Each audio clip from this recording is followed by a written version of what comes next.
Hi guys, how are you today? If you're sitting on your bed, sipping coffee and watching this video, then savor that feeling just a little longer.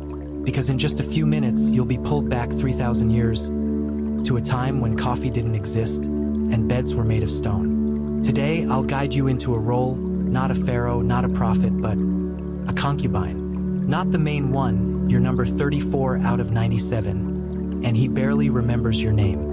You live in a golden palace, but can only step out when summoned, and must retreat when someone more important arrives. People think concubines live in luxury, but have you ever wondered if you're chosen only for your looks and forgotten when you're not pretty enough? Is that really living? Each day, you must learn to smile at people you don't trust, and stay silent even when you feel exposed. What do you think will happen if tomorrow morning, the pharaoh wakes up and decides he wants someone new? There's no warning and no apology. Everything in the palace can change, except your place on the power ladder. You may be praised today and forgotten tomorrow, but still, you must wear your makeup like it's your first day being noticed. They write poems for queens, paint goddesses on walls, but no one tells the story of concubines.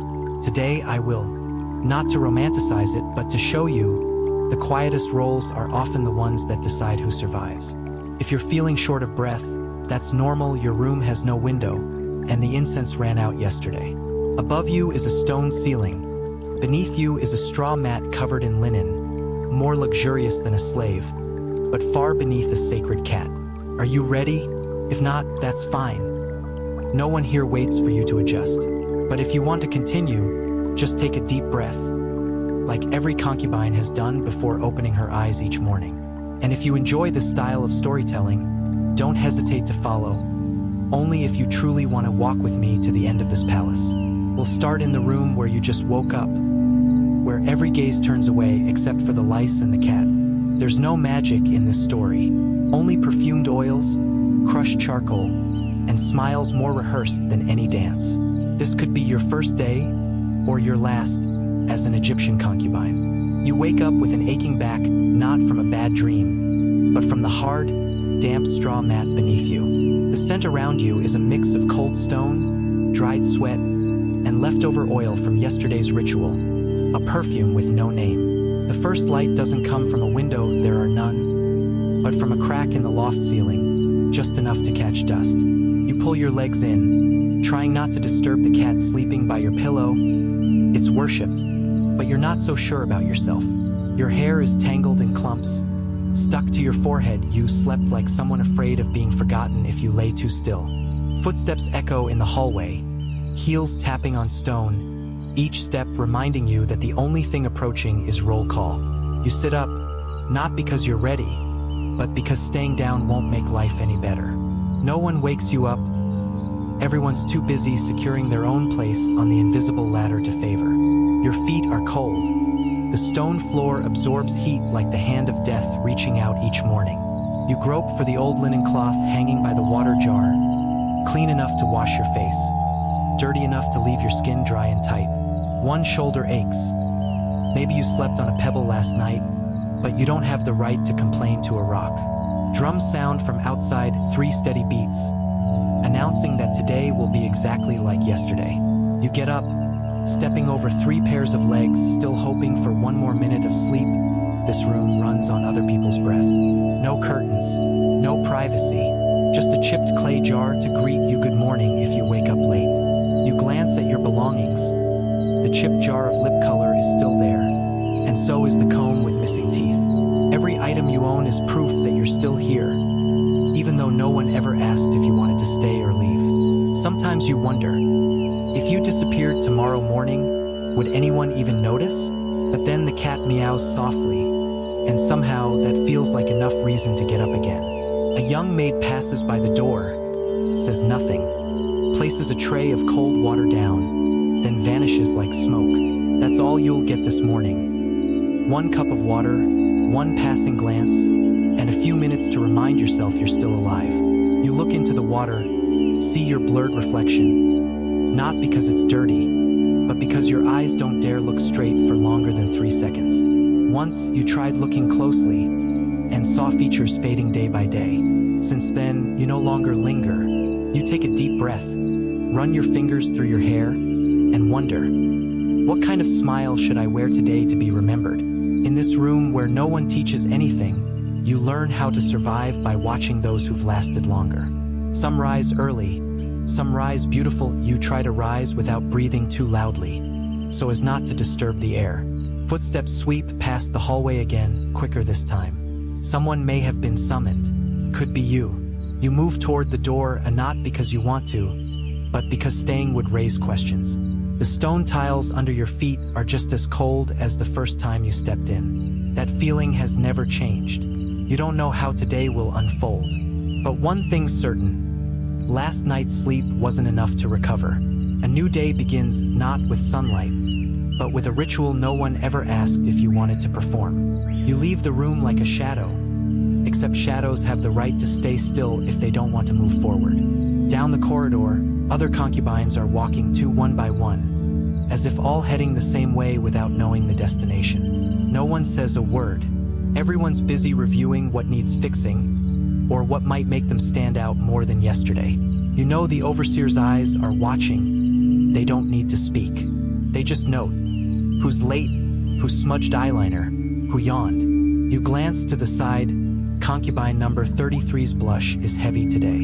You're unsure if that's boldness or desperation. Footsteps echo steadily between two stone walls, where there's no music, only the rhythm of silent competition. A breeze sneaks in through a small vent, just enough to remind you there's blue sky outside, but not for you. The room ahead is brighter. It means you're near the place where lines are formed. You take one last breath, trying not to shiver, not out of fear, but from the cold. And then you step into that light, where a concubine's day begins not with greetings, but with a single look. In the room to the left, they call it the cleansing area, though you've never seen it truly clean. The walls still were the color of old stone. The water sits in jars, stagnant, cold, and unchanged. You remove your cloth and step toward the shared basin. Yesterday it washed a god's statue. Today it's your turn. The scent of leftover incense mixes with mildew, as if you're bathing in a forgotten dream. Your hand touches the water, cold as if stored in the pyramid's basement. You don't gasp, not because you're used to it, but because no one is allowed to complain in the morning. Someone is waiting behind you. Could be number 35 or someone with more privilege. You wipe your face, scoop water through your hair, not wet enough to be clean, but tangled enough to resist brushing. An old maid once said, "Cold water is good for the skin." She vanished 3 days later, so no one confirmed if that was true. You apply a layer of powdered stone to your face, or not to look pale, but to cover what must be hidden when light hits at an angle. Your eyes need to be redrawn. The black pigment is made from burnt ash and resin, a mixture that beautifies while stinging your eyes. You once heard that drawing eyes like the god Horus would grant protection, though no one ever said from what. Your lips are dry, so you use the leftover honey from yesterday's ritual. If you're lucky, no ants will show up. There is no mirror, only water, and water always makes you look more faded than you truly are. You dry your face with a thin cloth, old, frayed, and once owned by someone who's no longer in the palace. Every motion is swift and precise, and not because you're in a hurry, but because you've done it unconsciously every day. You once hoped brushing your hair and applying perfume would bring joy, but now, the only feeling is just getting it over with. The scent on your neck is no longer fresh. It lingers from yesterday and the day before. A small red mark appears on your neck, maybe from scratching, or maybe from a loose thread in the cloth brushing you as you slept. You want to ask someone if it's visible, but stop. Everyone is too busy with their own faces. Everyone is polishing the fragile shell they hope will make them stand out. But what gets you chosen isn't makeup. It's the gaze of someone you're not allowed to look back at. You dab a bit of resin on your wrist, then hide it under your sleeve like a thin charm. Once, a concubine told you, if he doesn't notice you, at least let the scent arrive first. You didn't believe her, but you still do it today, not out of hope, but because you don't know what else to do. A maid brings a wooden box. Inside are a few combs, a pumice stone, and some oil-soaked fabric scraps. You choose the comb with the most teeth intact, brushing through hair that still holds grains of sand from a courtyard ritual 3 days ago. Each stroke of the comb makes your hair sigh, or maybe it's you sighing. You can't really tell anymore. You lift your chin, straighten your back, or not to look more beautiful, but to seem less like someone who just woke up from stone. Outside, the sunlight begins to shine into the hallway, signaling it's time for someone to be summoned. Maybe it's you. You put everything back in the box, wrapping up what's called self-care in just 5 minutes. Everything is fast, everything is quiet, because everyone knows. Those who are slow are the ones whose names are forgotten. A voice calls out, not your name, but close enough. You have to go. You stand at the threshold, dressed smoothed, face finished, eyes emptied of emotion. You don't know what you'll witness today, or whether someone will witness you, but you know for sure, if you show you're tired or worried, you'll become invisible to those who matter. You take a deep breath. The scent of rotting wood, faded perfume, and limestone surrounds you. The smell of power mixed with waiting. Your feet touch the stone floor for the how many th time you've lost count. But it's still as cold as the first. Faint music begins from the main hall. Steady beats like the heartbeat of a ritual in which you are just one small detail. And so you go not to stand out, but because here, if you don't step forward, you'll be stepped over. The courtyard where breakfast is served lies between 2 stone corridors. Sunlight pours in, but never enough to feel pleasant. In front of you is a thin bronze tray, no name, no rank, and not many options either. A piece of flatbread as dry as old hope, a pale cup of honey, and a glass of water, warm and murky. They call it a meal for the chosen. Though you've never known who actually chooses the menu, you reach to break the bread, and your first thought is, it won't tear, it snaps, then falls. You try dipping it in honey, but the liquid has thickened like it's been sitting since the festival 3 weeks ago. The honey sticks to your fingers, then picks up dust from your sleeve. Now it's sweet with a touch of old fabric. You look around. Everyone eats as if they know there won't be a second meal today. No one talks while eating, not out of manners, but because food is so scarce that no one wants to be distracted. Once you coughed during a meal, and ever since you've been told, be careful, don't waste it. You take a sip of water, unsure whether it's boiled, filtered, or from yesterday's temple basin. Your throat remains dry, or not due to lack of water, but because you stopped expecting anything from drinking long ago. Another concubine sits nearby, her makeup heavy, eyes unblinking. She eats slower than you. Perhaps she knows eating fast won't get you remembered any sooner. You're still learning that. A maid walks by, her footsteps trailed by incense, like a quiet form of mockery. You try to finish your meal, not out of hunger, but to keep your hands from looking idle if someone glances over. Sometimes you think, if today's the last day, I should at least eat properly. But with what? The flatbread crumbles in your hand, and honey clings beneath your nails, not enough to enjoy, not little enough to forget. You wipe your hands on the cloth covering the tray, something that may have once belonged to someone far more important. Again, you glance around, not searching for a friend, but to see who is being noticed. Concubine number 12 doesn't eat today. She just sits and stares, and you're not sure if it's strategy or a sign she's fading. But you're still eating and still being watched, so you still exist. In the morning light, the overseer's gaze sweeps across like sunlight, slicing the surface of water. You pretend not to notice, but after living here long enough, you know that gaze always carries a mental checklist. A list of who smiled on cue, who ate slowly, who wore crooked makeup, who didn't bow low enough, even who broke their bread or ate it whole. You didn't think it mattered until someone disappeared. Once you asked an older concubine, "Why does breakfast make everyone so quiet?" She smiled, didn't look at you, and said, "Because it's the only time you can sit without acting." You're not sure if it was advice or a reminder that every moment is being watched. Finished, you stand up, not too quickly, not too slow, just enough to avoid standing out among 10 others heading the same way. The tray is left behind. No one looks back. Breakfast is over, and the next contest is about to begin. You leave the courtyard, your throat still carries the bland sweetness, and your heart feels as empty as the untouched bread. A thought crosses your mind. Will there be lunch today? Then you answer yourself, only if someone remembers your name. As you walk, your fingers touch your wrist, where honey still clings, as a way to remember you just existed sweetly. The honey sticks to your skin like a thin memory, easy to lose, but just enough to make you feel you're trying. A speck of dust falls onto the old tray, you see it, and wonder, maybe it was once part of a grander meal. You step past the threshold of the hallway, where the sun is now high. It's no longer early, and you're still unsure if today is a good or bad day. Your feet keep moving forward, but your mind stays behind with the tray you just let go of. That was breakfast. The meal outsiders think is the lightest part of a concubine's day.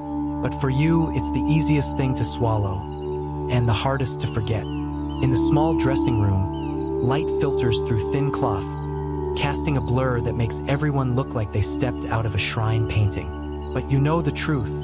Paintings don't itch, and you're trying not to scratch your nape and ruin your hair. Today's dress is made of fine linen, so thin that standing backlit turns everything underneath into public knowledge. They say it flatters the figure, but wearing it, all you feel is cold on your stomach and itch on your back. The tight garment squeezes you into an ideal shape, not your ideal, but the one written by those who defined palace beauty. You bend down to tie the silk band at your waist, not too tight, because you need to breathe, but not too loose or you'll look like you're not trying. Your wrist glitters with bronze bracelets, but red marks still linger from yesterday. A thin strap rubs against your shoulder, reminding you your skin's been raw for days, and you still haven't been given a new dress. They say concubines have entire wardrobes, but you have 3 sets, rotating in this order. Freshly clean, nearly clean, still wearable. Today is nearly clean. You take a breath, and the familiar stale scent hits instantly: sweat, powder, and something uniquely yours. You subtly adjust your hem, a subconscious move you make every day, as if it's the only thing you can control.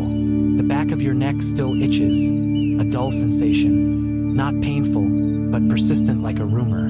You used to think it was your hair, but after seeing a few tiny bugs fall from your comb, you understood. A maid once whispered, "Lice are a condition, not a disease." You didn't laugh because you didn't know where to aim it. In the palace, everyone smells pleasant, but only from afar. Up close, you smell real skin, damp fabric, and tiny creatures that never give up. You don't dare scratch, because scratching is admitting. Instead, you tilt your head occasionally, as if checking your hairstyle. Sometimes you wonder, how does a place full of stone, incense, and perfume become heaven for lice and fleas? But then you remember, no one washes clothes daily, and sunlight doesn't linger long enough here to clean anything. The dress you're wearing is embroidered with lotus flowers, a symbol of purity, but your back is drenched in sweat. Once, you saw a concubine use clay powder to absorb odor in her dress. She vanished 2 days later from an allergic reaction. You still use that method, but less, just enough to not feel like you're melting in the sun. A decorative stone necklace hangs at your neck, heavy, cool, and useless against the itch. Sometimes you forget where you are, not from daydreaming, but because this outfit is so tight that every move must be calculated. You lower your head slightly to check the back of your dress, not for modesty, but for yesterday's stain. Dress adjusted, hair brushed, smile ready, and the itch still there. You step into the hallway where sunlight lands. From afar, you resemble a living statue. But statues don't sweat, don't itch, and don't worry about fabric sticking to their thighs in the heat. With each step, you feel like you're wearing a costume, thin, beautiful, and utterly unreal. Footsteps echo behind you. Someone else has stepped out with you. They smell better, or so you think. You slow down, and not for grace, but to stop the fabric clinging to your back from slipping into view. A maid passes, holding another set of clothing. It smells better than you imagined. Probably meant for someone ranked a few spots ahead of you. You pretend not to see. Here, not seeing means not hurting. The sun in the courtyard is now harsh. You feel sweat threading through fabric like a warning. Move carefully. One sneeze at the wrong time, one bead of sweat in the wrong place, could be the only thing people remember about you today. You blink, then wonder, am I really living? or just wearing the same mask every morning? No one answers, only a new itch now blooming on the right side of your neck. You stand tall, adjust your sleeve, and turn toward the light. In that glow, at least things appear cleaner. They say beauty requires sacrifice, but they've never worn sheer linen among lice and scrutiny. You step forward not because you're ready, but because your dress is fixed, and your hands have nothing left to do. And like every day, you hope, if not chosen, then at least don't get caught scratching. You've painted your lips, lined your eyes, applied perfume. Now the only thing left to perfect is your smile. But behind that smile lies a battlefield only you know, sore teeth, swollen gums, and breath that hasn't been sweet since last month. No toothpaste, no toothbrush, only salt, ash, and sometimes leaves rumored to whiten teeth. You once tried chewing date skin. It freshened your mouth for a minute, then left a taste like old gravel. Every morning, you swish hot water hot enough not to burn, yet not hot enough to kill anything. One day, you bit into stale bread and heard a sound like wood cracking from inside your mouth. A front tooth once wobbled for 2 weeks before you learned to smile with a tilted head to hide it. No one in the palace asks if your teeth hurt, because smiling is duty, not emotion. You once saw a concubine faint during a dance. They said it was windstroke, but you knew the blood from her mouth was real. You breathed softly, careful not to let secrets from your mouth drift too far. The mouthwash here is made of spices and scented ash. It burns your throat, but at least masks your own odor. Once, you skipped the rinse, and the look from someone nearby made you feel you'd committed a silent sin. You've learned to speak less, smile on cue, and never open your mouth unless absolutely needed. An ulcer on your lower gum has been with you for half a month. You gave it a name like a roommate. When you swallow, the faint taste of blood reminds you, don't bite down hard. Each night, you sleep on your side, careful not to let your swollen jaw press the mat. One slip, and you can't eat in the morning. No one in the palace mentions dental pain, because saying it out loud means admitting your appearance is no longer perfect. You once dreamed of someone healing you, but the only thing you received was a dried mint sprig from 3 seasons ago. You heard sorcerers can numb gums with sap, but those treated are ranked dozens above you. An old maid once secretly gave you clay mixed with root. You tried it once, then decided the pain was easier than that taste. Sometimes, when the pain eases, you feel lucky. At least you haven't lost a tooth in the middle of a ceremony. But luck is a fragile thing, and teeth don't grow back when you live in the palace. On the day you were summoned near the throne, you only hoped not to smile too long. Not out of fatigue, but fear that a tooth might fall out. They looked at you and said, "That smile is poetry." They didn't know you were clenching your hand to stop your gums from bleeding. You thought, if you could ask for one privilege, it would be silence, no speaking, no chewing, no pretending you're okay. But concubines don't have the right to choose silence. Silence means you've been replaced, not that you're resting. So you keep talking, smiling, enduring, as if your mouth weren't a battlefield. You tell yourself, tomorrow will be better. The teeth will feel better. But deep down, it's just how you stop yourself from screaming now. One last time, you look at your reflection in water, lips still pink, eyes still bright. And the pain is learned to hide just like you have. You turn away, walking on with that smile. Not to charm anyone, but to look like someone still worth noticing. After enough smiling and touching up, you're taken to what they call the training room. There are no large mirrors, no instructors, just a flute, a few gestures, and a series of watchful eyes. You begin moving to the rhythm, not out of love for it, but because no one survives long if they miss a step. A maid beats the drum steadily.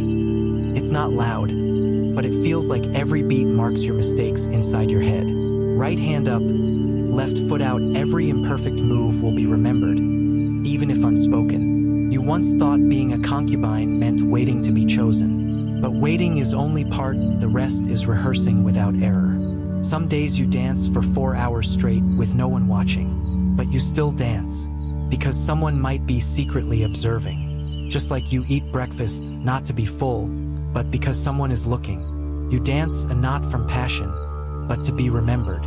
Your hand aches from holding the fan too long. Your shoulders throb from staying upright. But no one asks if you need rest. You once tried to sit down from dizziness. The result was being excused from dance for 2 days, with a look colder than the Nile breeze. When not dancing, you practice speech, phrasing, tone, and silence when silence is best. One exercise. Learn to listen in a way that makes others feel pleased. No one teaches it. Fail and you disappear. You were once asked to smile with your eyes. You're still unsure if you did it right, but you're still here, so maybe not entirely wrong. Another day, you were summoned for singing practice, not to sing loudly, but to make sure your voice never escapes closed walls. They say singing is to touch emotions, but here, emotions must be filtered before turning into sound. It took you a week to learn how to greet an official with your eyes, a bow, and not breathing too deeply. A month to know when to step back, when to stand still, and when to accidentally be present. A year to understand. Nothing you do is to be loved. It's to avoid being dismissed. During a break, you look at your hands, fingers slightly swollen from overdancing, nails chipped at the corners. You see number 41 practicing poetry. She said one word wrong and had to relearn the entire piece. No one comforts. No one helps. Everyone carries their lesson like a rock tucked in their robe, heavy, but not to be dropped. Once, you saw someone break into tears. No one scolded her, but the next day she was reassigned to teach dance to junior girls. She never returned, so you learned not to cry, or not because you're strong, but because the watchful eyes might see too much. You learned to remember the names of gods, the habits of superiors, even the rhythm of the tiles beneath your feet. None of it gives you freedom. It only helps you survive a little longer among others learning the same. One day, you read mythology not for curiosity, but because someone said, Pharaoh favors those who understand culture. You're not sure if it's true, but here, every rumor is worth studying. Sometimes that's all it takes to be kept. You can't remember the last time you sat still, not practicing, not performing, not correcting, just being. And then you ask, do I even have a self? Or just a version built from endless rehearsals? Some say to live is to do what you love. But here, to live is to do what's asked, and do it flawlessly. You leave the training room at noon. Sweat clings to your neck. Powder beneath your eyes starts to smear. You don't have a towel, just the wind and glances that pass by, then turn away. On your way back, you pass a concubine being escorted to meet a guest. She says nothing, just grips her hands tightly. You bow your head without words, because in the palace, any word can become wrong if said at the wrong moment. Once again, you walk the long hallway, where light isn't bright enough, yet still hurts your eyes.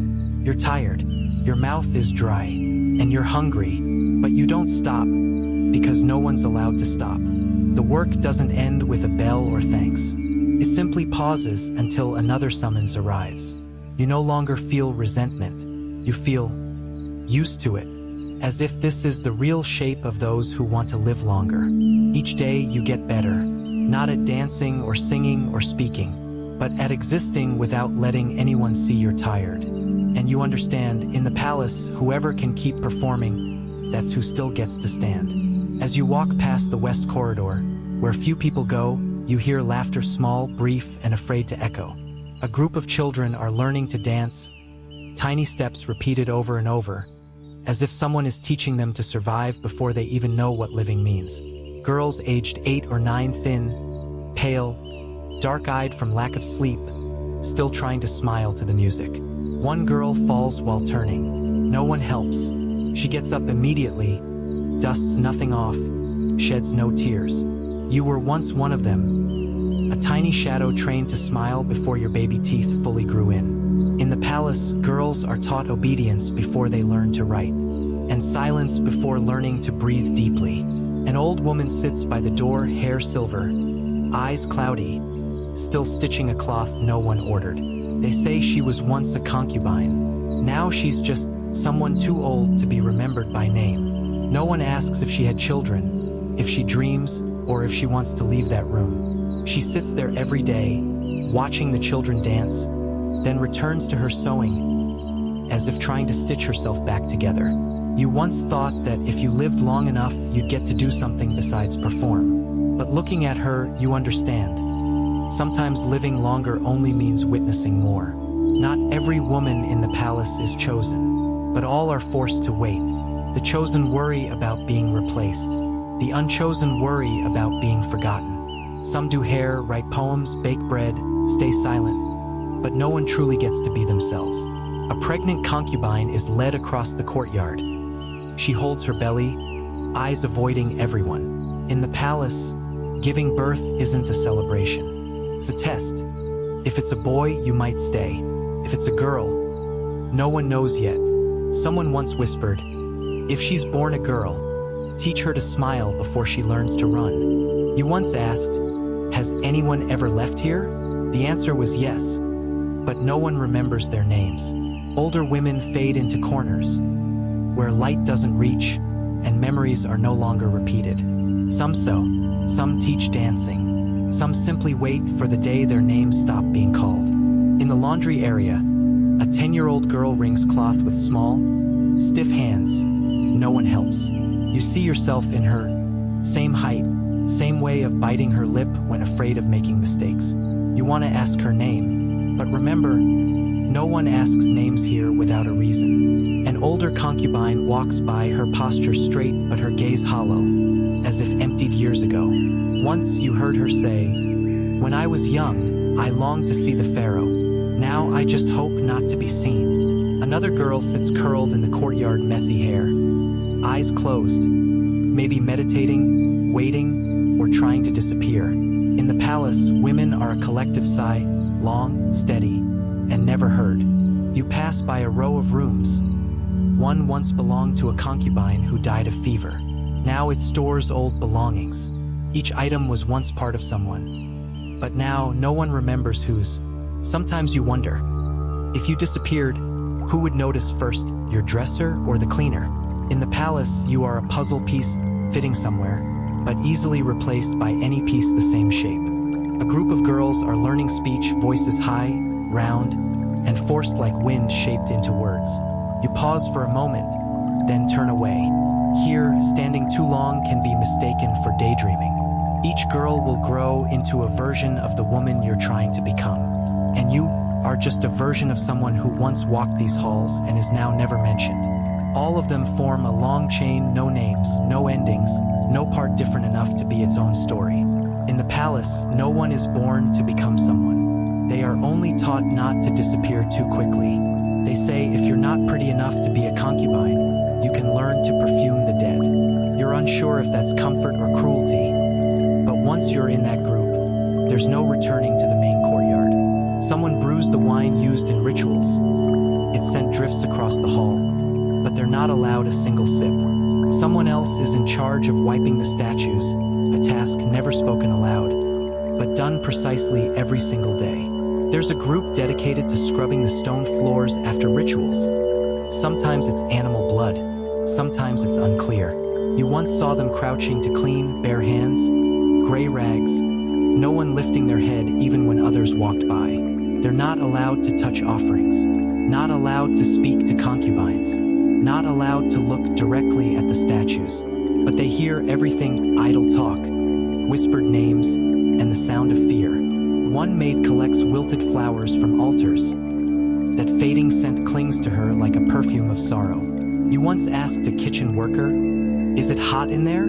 She smiled and said, "Hotter than the stone courtyard at noon." There's someone who prepares ritual porridge, not for eating, just for offering, then discarding. You didn't understand why food was wasted until someone said, "That portion belongs to the gods. No living soul may touch it." An old woman walks with a crutch. She used to carry water from the Nile to the temple for 50 years. Not once did she rest. When she slipped on a stair, they moved her to the awaiting orders group, a place with no work, no name. Every job in the palace is a gamble. None are truly safe. Only some are less visible. You once saw a ritual cleaner in a brown robe, forbidden to cross the red stone line. Yet their eyes always knew who was beyond it. In the kitchen, a girl mixed up spices. 3 days later, she was gone. No one asked, Someone broke a ritual bowl sent to the inner shrine to assist. No one knows if it was an honor or punishment. Here, mistakes don't need to be written down. They only need to be remembered. And to be remembered is to be removed from all future lines.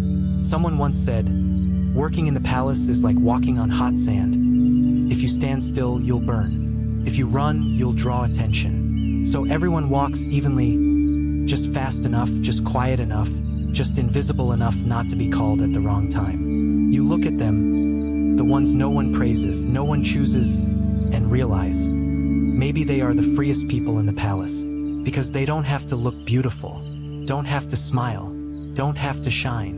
They just have to keep living in the palace's shadows. In the palace, time isn't measured by holidays or performances, but by the temperature of the stone floor each morning. When it's cold, the tiles exhale a silent chill, not enough to be wind, but enough to creep into your ankles like a warning.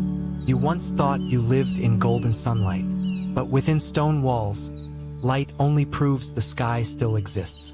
Egypt's winters are short, but when they arrive, the cold seeps into your bones before you can find another layer of cloth. Your dress is still as thin as it was in summer, except now, your sweat no longer drips out, but draws inward. At night, you curl beside an empty water jar not for warmth, but because it's the only place that still holds traces of human heat. A concubine once told you she sleeps with her hands tucked between her thighs to warm her palms. You laughed, then tried it too. No one hands out blankets. No one asks if anyone is cold. In the palace, cold is personal, like toothaches or being forgotten. One morning, you coughed softly. By noon, you were given the day off from dance. You knew it wasn't kindness. It was a sign. Then the cold season leaves, and heat arrives like an impolite god. No knock, no mercy. The air thickens, like each molecule just walked through a smoke-filled ritual and hasn't dissolved yet. The stone under your feet is no longer cold. It burns like a cat's tongue licking your soles through thin sandals. You walk slowly, not out of exhaustion, but to keep your linen dress from sticking to your skin. Every step a negotiation with the heat. Long corridors, low ceilings, and no doors to the outside. The air moves like water trapped inside a sealed jar. Each time you yawn, a wave of hot air escapes and makes you wonder, is your body itself now resisting? Sweat doesn't drip. It evaporates instantly, leaving a salty film and a warm scent around your collar. A maid near you, eyes red from incense, wrists drenched, still says, "Today is cooler than yesterday." You nod, not in agreement, but because you're too tired to argue with someone also melting. You once thought, maybe I'll get used to this. But after 5 years, the only thing you've mastered is hiding sweat behind a smile.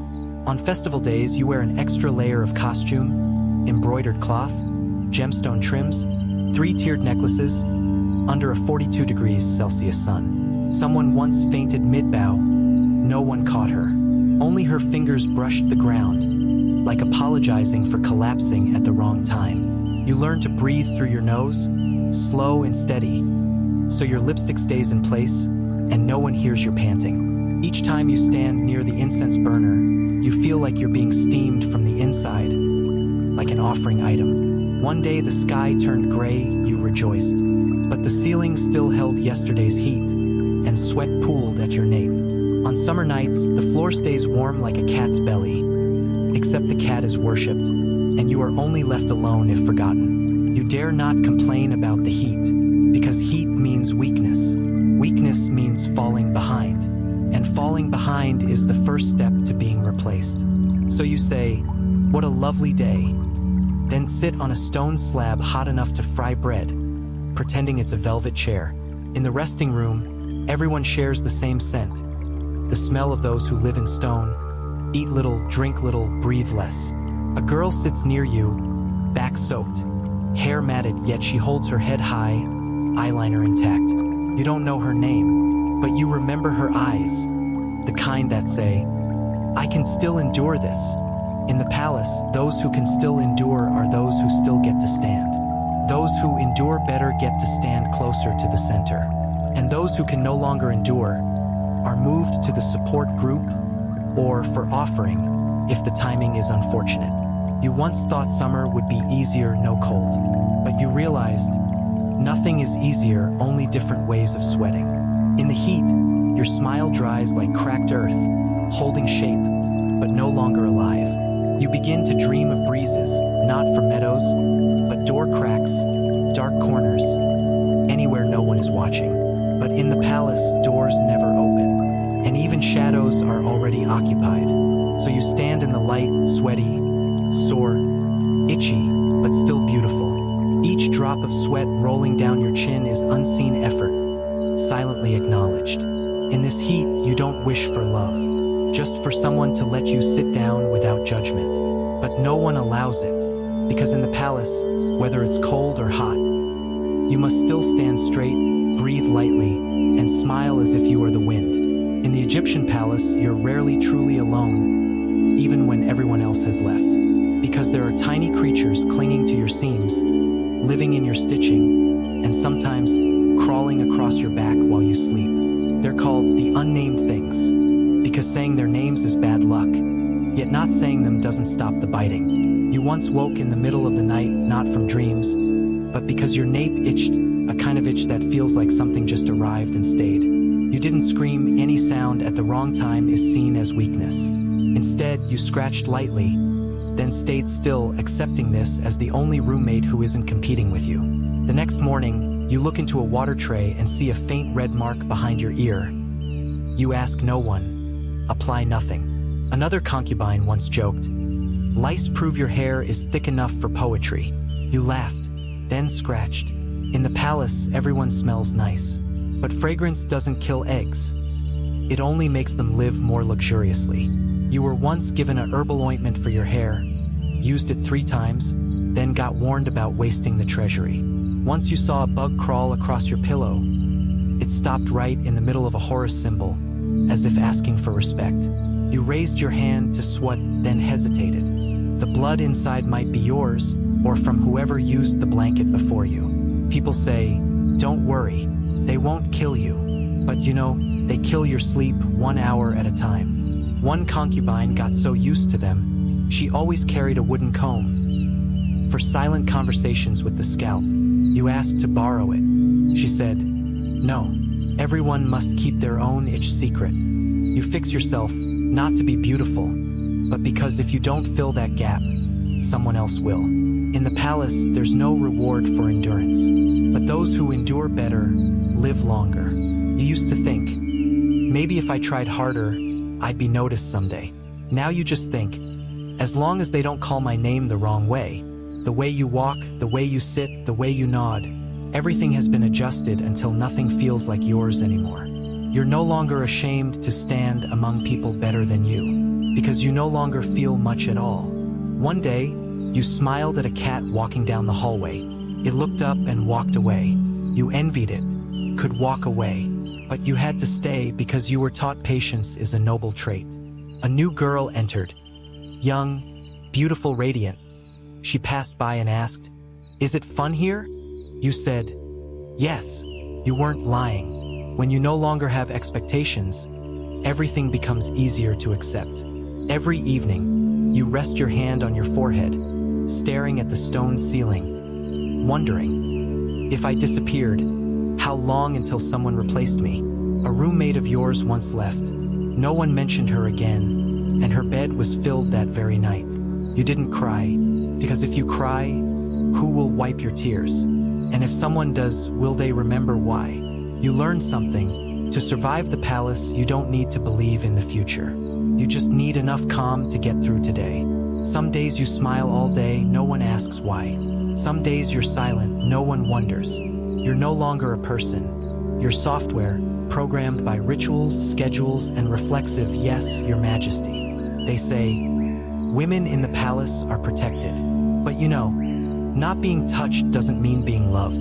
You once saw a concubine say the wrong thing. She wasn't scolded, but from that day she disappeared from every list. Since then, you learned to speak less, then even less, then barely at all. You began to measure your worth by whether you were praised or at least not forgotten today. Sometimes that's enough. A maid once asked, "Are you sad?"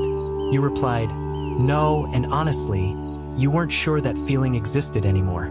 You eat, work, sleep, and repeat, no different from the statues around the temple. But statues don't get hungry. Statues don't itch. Statues don't ask, "Am I still alive?" But you do, though those questions grow shorter, and the answers grow quieter. Someone once said, "If you stop feeling, you stop hurting." You found that only half true, because you no longer feel pain. But whatever replaced it, you can't name. You walk slower now, not from exhaustion, but because there's no reason to hurry. Each step is like a marker of your presence. No praise, no objection, but still worth noting. No one sings in the palace. No one tells stories, and no one talks about those who left. Silence grows thicker, like fog. Not sharp, but seeping into your neck, shoulders, and mind. Sometimes you hear your own breath, and you think, "At least I still make a sound." The palace is still lit. The schedule is still steady. You're still here, eating, brushing your hair, bowing, smiling. But somewhere in your mind, something has stepped back. Not dead, but no longer moving forward. Each day you repeat a silent song, no audience, no finale.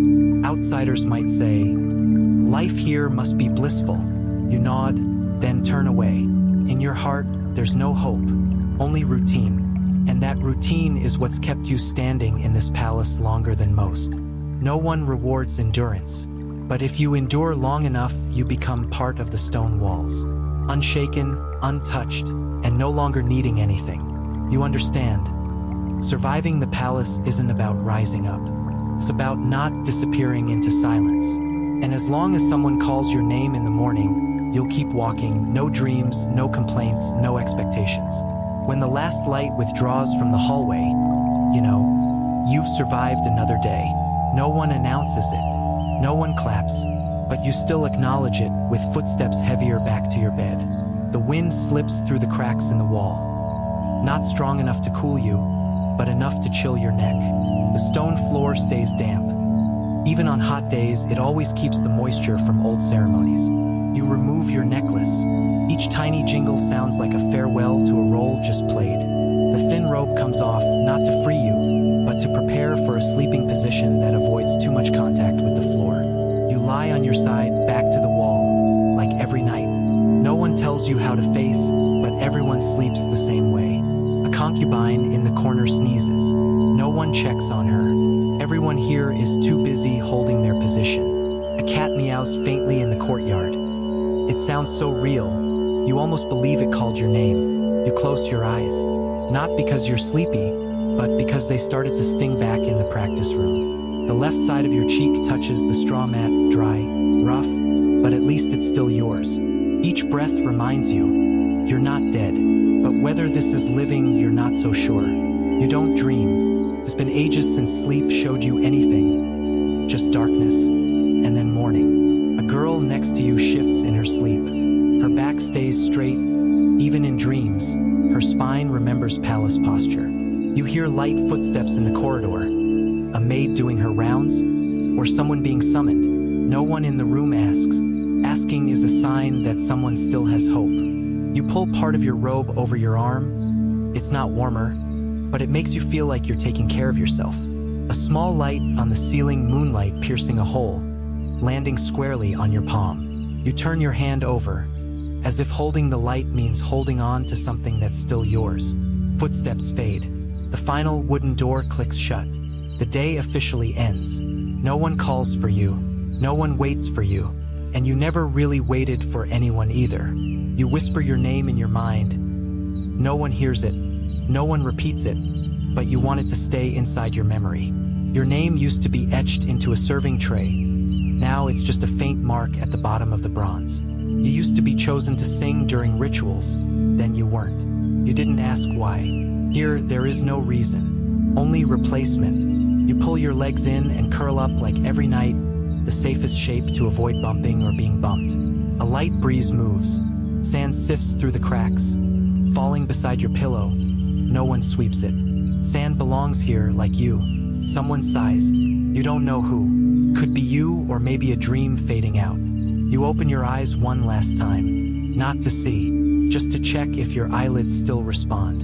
Then you close them again, breathe slowly, and let your body sink into that nameless, quiet peace. No one promises tomorrow will be better, but you also don't wish it worse. In that moment, you understand. You don't need love or to be chosen, you just need to wake up.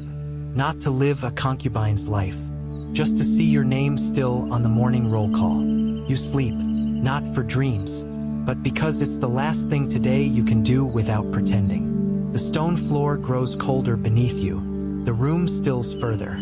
Time slides by like an uninvited guest. On the wall, the deity in the painting smiles faintly. You smile back, though no one sees. A day ends. No sadness, no joy, nothing special. But still, a day survived. And for you, that's enough. Not out of gratitude, but because you've stopped expecting more. You sleep, hands still placed where the moonlight shines, like a final reminder, I'm still here. And in the ancient palace of Egypt, the night begins again as it has for millennia. Quietly, coldly, and no name spoken unless necessary.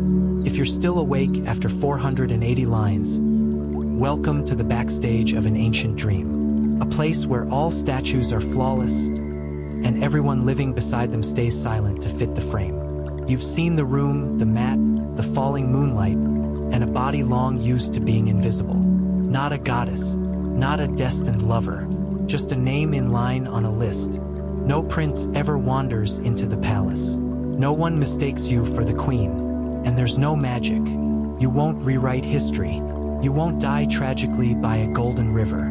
You'll simply fade with time. The stone tablets once etched with your name were worn away centuries ago. But the dinner token still gets scanned daily. No one tells your story in films, but you might show up blurry in a CGI frame beneath Cleopatra's feet.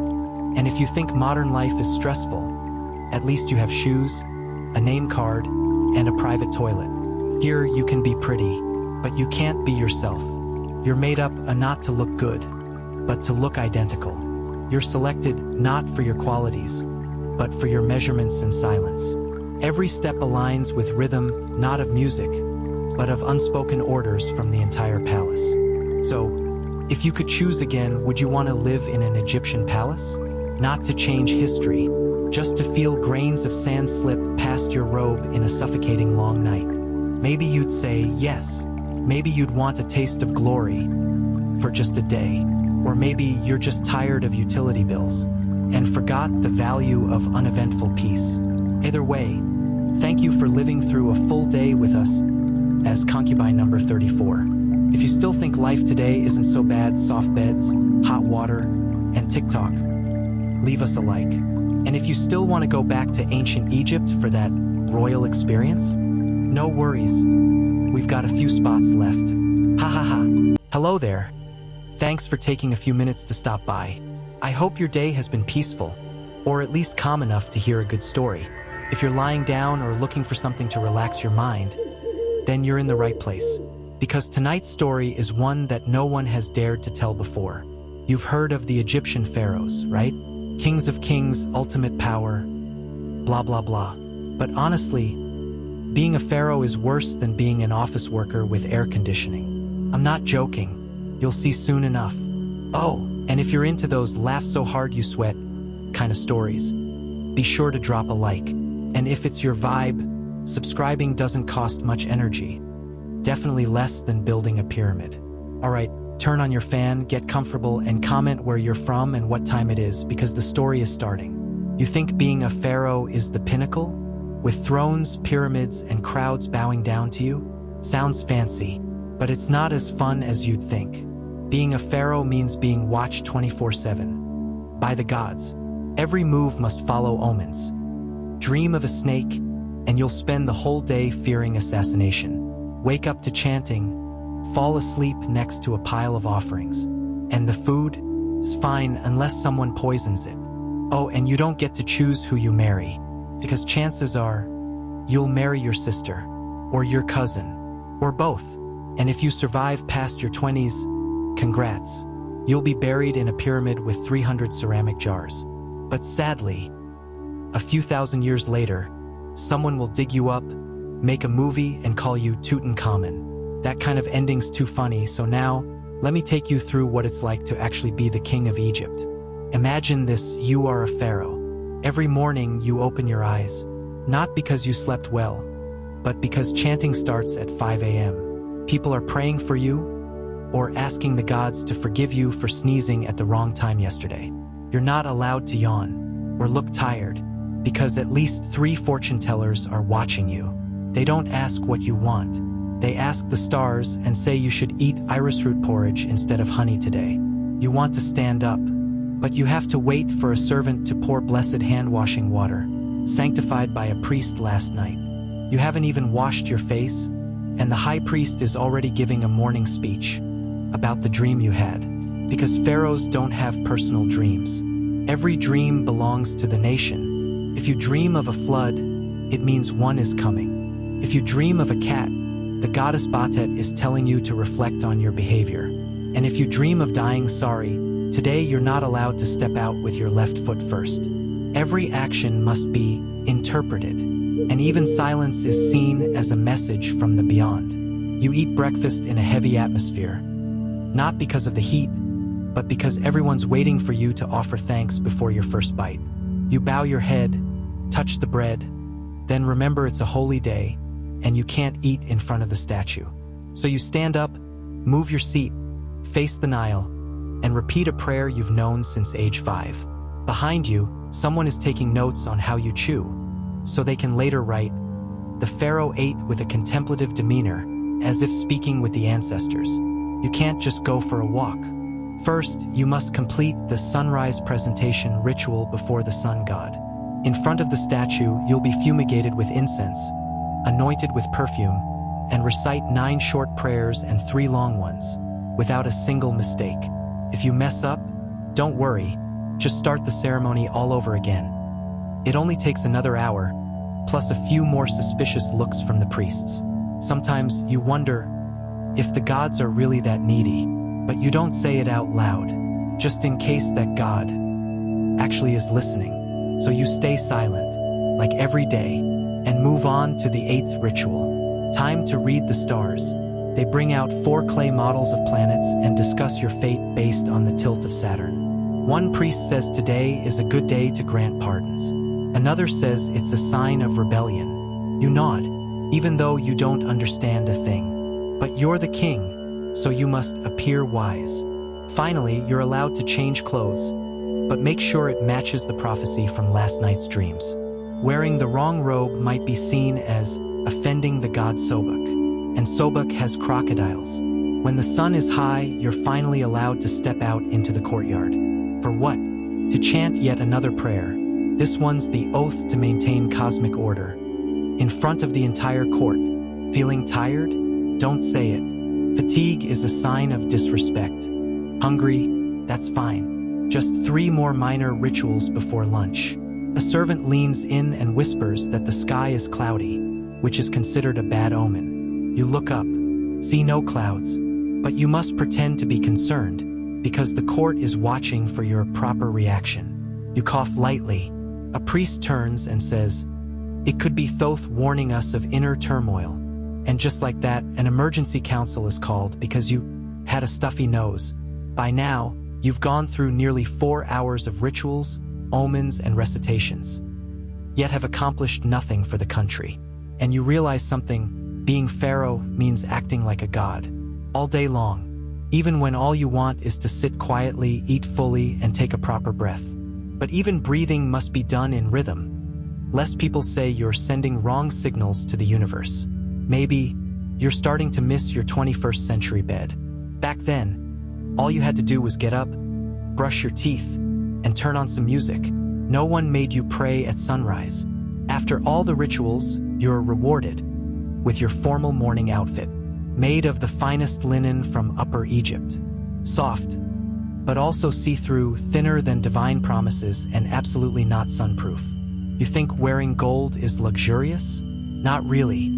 The golden bands around your neck are as heavy as ritual chains. With every step, you hear clinking sounds, as if you yourself are a ceremonial bell. Under the thin robe, your skin sticks with sweat, sand, and perfume soaking into your pores. And don't ask why you're itchy. Lice don't need an invitation, because when you're Pharaoh, everyone wants to be near you, including parasites. On your shoulders rest divine symbols. Under your arms, the sweaty truth. You can't complain. The robe is woven from consecrated linen. But consecrated doesn't make it any cooler under 46 degrees Celsius sun. The crown on your head, symbol of authority, and weighs nearly 3 kilograms. Wear it for 6 hours and you'll understand the price of glory. And neck pain. That gemstone necklace is beautiful, but also cold, cracked, and scrapes your skin every time you bow. The attendants help dress you, but they won't help you scratch your back. And you are itchy, very itchy, in places you can't scratch. Someone offers you the scepter of power, gorgeously carved, but greasy with sheep fat and slippery. And just like that, you look like a display item. Too stiff to sit properly, too afraid to lift your arms high. Every time you sweat, guards spray more perfume, turning your skin from damp to sticky. There's no electric fan, no cotton fabric. You're soaked like after a bath, but can't bathe, because the next prayer ritual is only 20 minutes away. A priest approaches, checks the color of your robe, and nods. Perfect for today's divine weather. You're not sure whether to cry or ask to change clothes, but you're the king, and kings don't change robes just because they itch. A king simply stands still, smiles, and lets his skin redden under sacred sunlight. Meanwhile, flies circle trying to find a weak spot. Someone brings you wooden sandals, limited edition with Horus carvings. They look great, but your heel is still blistered from last week's ceremony. After a few steps, the pain shoots up to your neck. You sit down on a stone throne. No cushion, no backrest. Ancient Egyptian thrones weren't made for sitting. They were made for looking majestic. You try to shift positions, but the linen around your waist is glued to your skin. A small scratch on your neck starts to sting, thanks to your jewelry rubbing since sunrise. You raise your hand to scratch and remember, no scratching while wearing the crown. So you lower your hand and let the itch become a sacred act of endurance.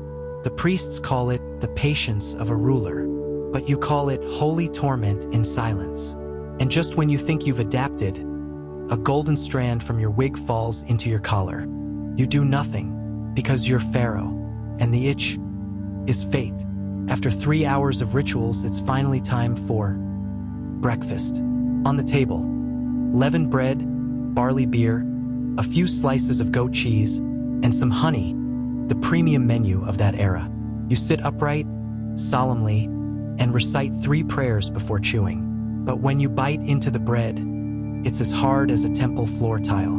They call it divine offering bread, but you call it dental investigation. The cheese smells like someone has been mourning over it too long. The beer is warm, chunky, and stored in a clay jar with no lid. Something just swam across it? Unclear, but you still drink because you're king. 1 sip of beer, 2 shudders, 3 mental notes. Guess everyone drank this back then. You look around, hoping for some vegetables or fresh fruit. Nothing. They say the gods don't eat much, and neither should you. You try to finish the bread while flies buzz around your head. One lands on your lip.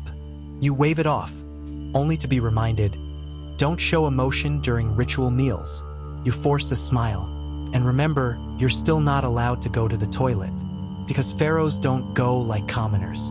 A purification rite is required before the act. You inform the priest that you need to cleanse your body.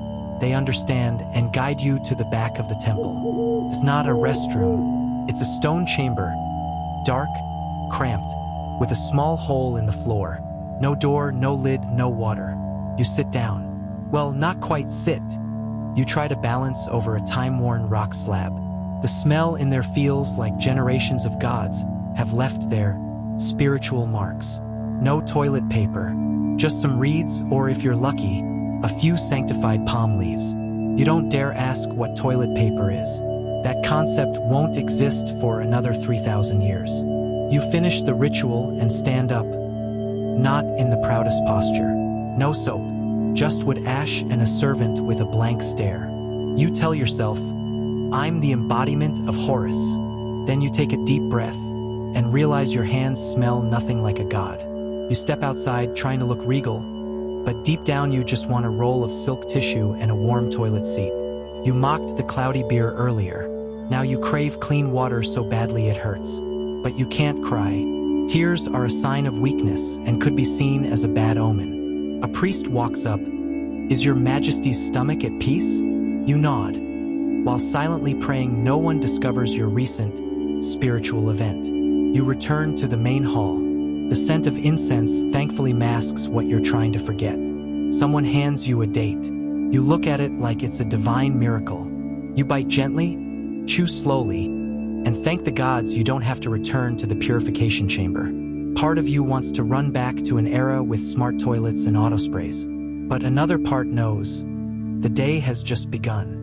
Because as Pharaoh, you don't just represent the people. You represent the divine digestive system. And that system doesn't come with many choices. You take another deep breath. This time, it's the scent of lunch being served. And you know, every nightmare begins with an empty stomach. Being Pharaoh means you get to choose your wife. But wait, only within limits. Tradition says only those of royal blood are worthy of marrying the king. And royal blood flows within a very small and very withered family tree. Result, your sister, your cousin, your niece, any of them could be marriage candidates. There is no romance, only bloodline preservation. Marriage here isn't about love, it's about lineage. When servants announce your engagement, you must ask, full sister or second cousin? Some pharaohs married 2 or 3 women at once, and all 3 called your mother aunt. You look at the family dining table, and no longer know who to call wife, who to call sister, or who to call both. But that's fine. Egyptian family gatherings were never simple anyway. You have a child. That child looks like you, disturbingly so, because they're your child, your grandchild, and the niece of your wife who is also your sister. And this is considered normal, even sacred, because they believe divine blood should never be diluted. But to you, it feels like your brain is starting to thicken. You're told stories of past rulers who married their own daughters, and you don't know whether to be shocked or to brace yourself for your turn. When your queen gives birth, priests will check whether the child bears divine markings. If not, it means you might have married the wrong branch. And if the child does have divine signs, congratulations. You've just created a new candidate for yourself. You try asking about marrying outside the royal bloodline. The answer, no. Commoner blood weakens the state. You look out the window and see a beautiful, strong woman, not related to you, but you're not allowed to stare. Staring offends the goddess Isis. That evening, you dine with the queen. She talks about her school days with you because you were classmates and shared a father and shared the same priest for prayer classes. You fake a smile. The bread gets stuck in your throat. You recall a priest once said, inbreeding creates strong blood. But you also remember Tutankhamun died before turning 20, with deformed feet and a twisted spine. You look in the mirror and start to see a bit too much of your ancestors in your face. They paint your image on the wall with perfect proportions. But no one paints recessive genes. You don't protest, because protesting means defying the gods. You quietly retrace your genealogy and realize you're the result of 6 generations of looping back. You're exhausted, but you say nothing, because your sister, also your wife, is pregnant. People ask if you prefer a son or daughter. You just hope it's healthy. But the priest says, if it's a girl, she'll marry a prince from the side branch, who also happens to call you uncle. You hear that and leave your meal unfinished, because one more bite could mean a week-long headache. That night, you dream of your family tree, wrapping around your neck like a snake. You wake up gasping, only to be told, today is a good day to discuss marriage with your future daughter-in-law. You don't ask who she is, because in your house, no one can answer that question quickly. And you realize you don't need a geneticist.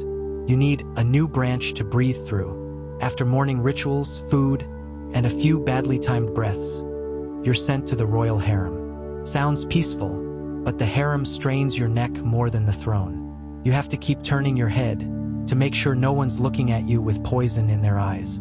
There are dozens of women there, all beautiful, all smiling, all with reasons to hate you. Some are women whose names you forgot.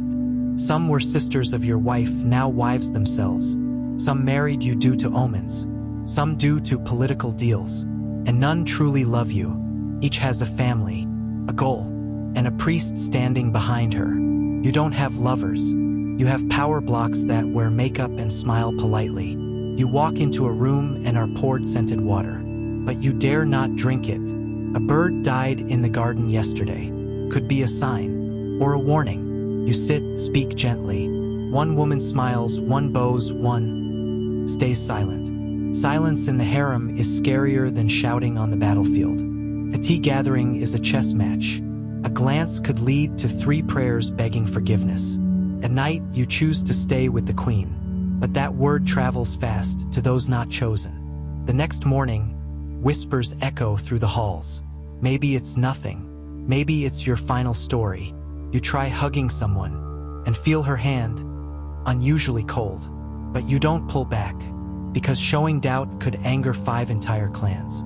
You keep smiling and drink the wine, silently praying it wasn't mixed by anyone outside the kitchen.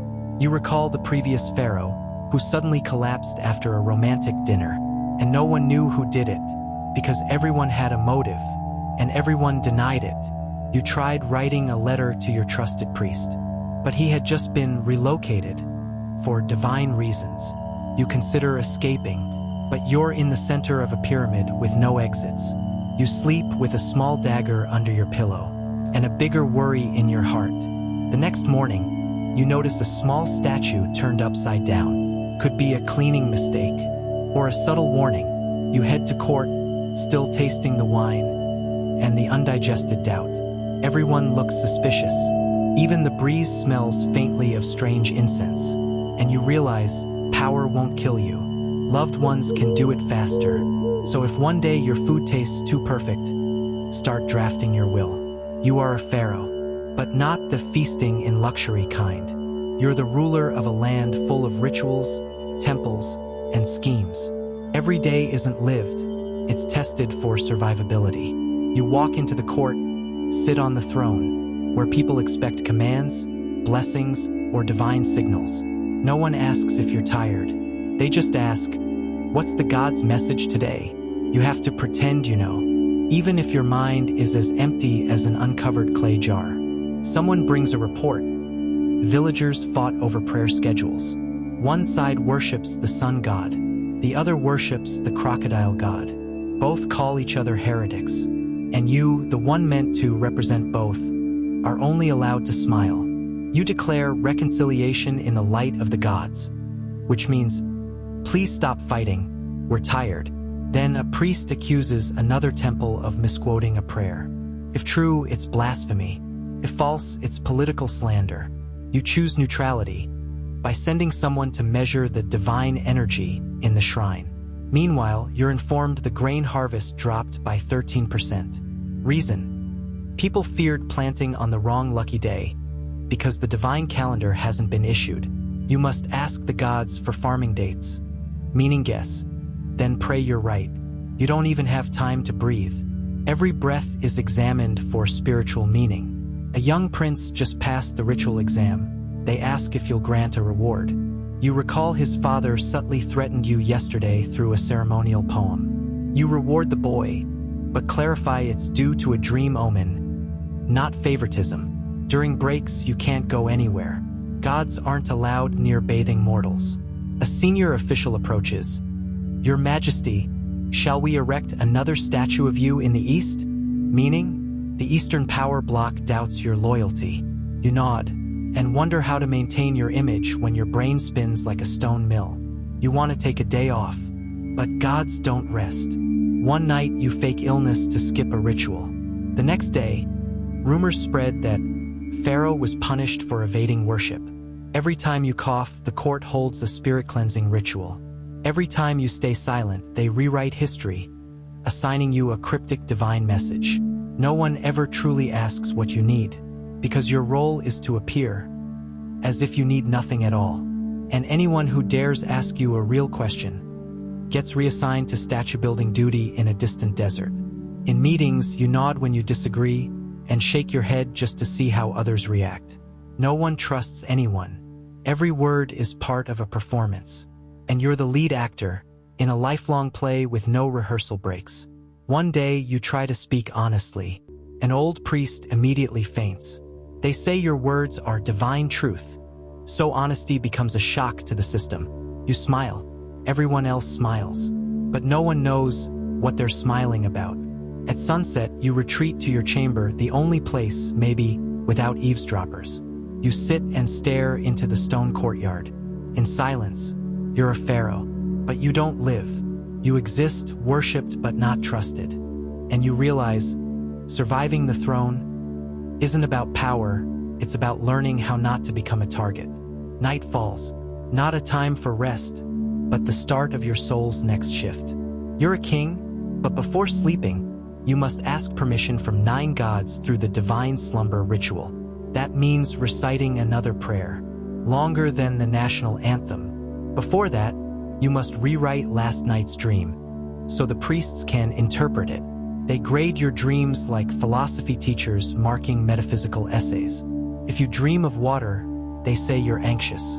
If you dream of fire, maybe you're discontent with a ritual. If you don't dream at all, worse, a pharaoh who doesn't dream signals cosmic imbalance. After dream grading, you must choose the right incense blend based on the Egyptian zodiac. You don't pick what you like. You pick based on wind direction and moon phase. The room must align north-south, so the sun god can shine through the spirit gate. Your stone bed lies between 2 murals of dream-guarding deities, and a small statue stares at you all night. You want to flip it face down, but you don't dare. A past king did that and got bitten by a snake the next morning. That story is carved on temple walls. You lie down, but before closing your eyes, you're reminded to repeat the 9 vows of the awakened soul. You whisper them, lips sore. A servant stands 3 meters away, listening and taking notes. If you recite them out of order, tomorrow you must perform the apology to the universe ritual. You feel tired, but tiredness is taboo for the representative of eternity. You breathe deeply and hear your heartbeat being matched to ritual drum rhythms. On the small table is a cup of holy water. You sip half. The other half is for the gods to grant dreams. Tastes like burnt sacred leaves. You grimace. No one cares. You close your eyes. Moments later, soft footsteps approach. It's a priest, placing a scroll with a dream from a pharaoh 300 years ago to inspire your sleep. You don't ask why a dead man's dream matters tonight. You stay silent. Like every night, outside ritual lamps stay lit. Someone chants your name before a god statue every 3 hours. In sleep, you don't sleep like ordinary men. You must dream according to plan. And if you dream wrong, tomorrow morning you'll have to explain why. A priest once said, "The pharaoh alone bears responsibility for the entire world, even while asleep." You smile, a smile no one sees. Then you dream of being somewhere else.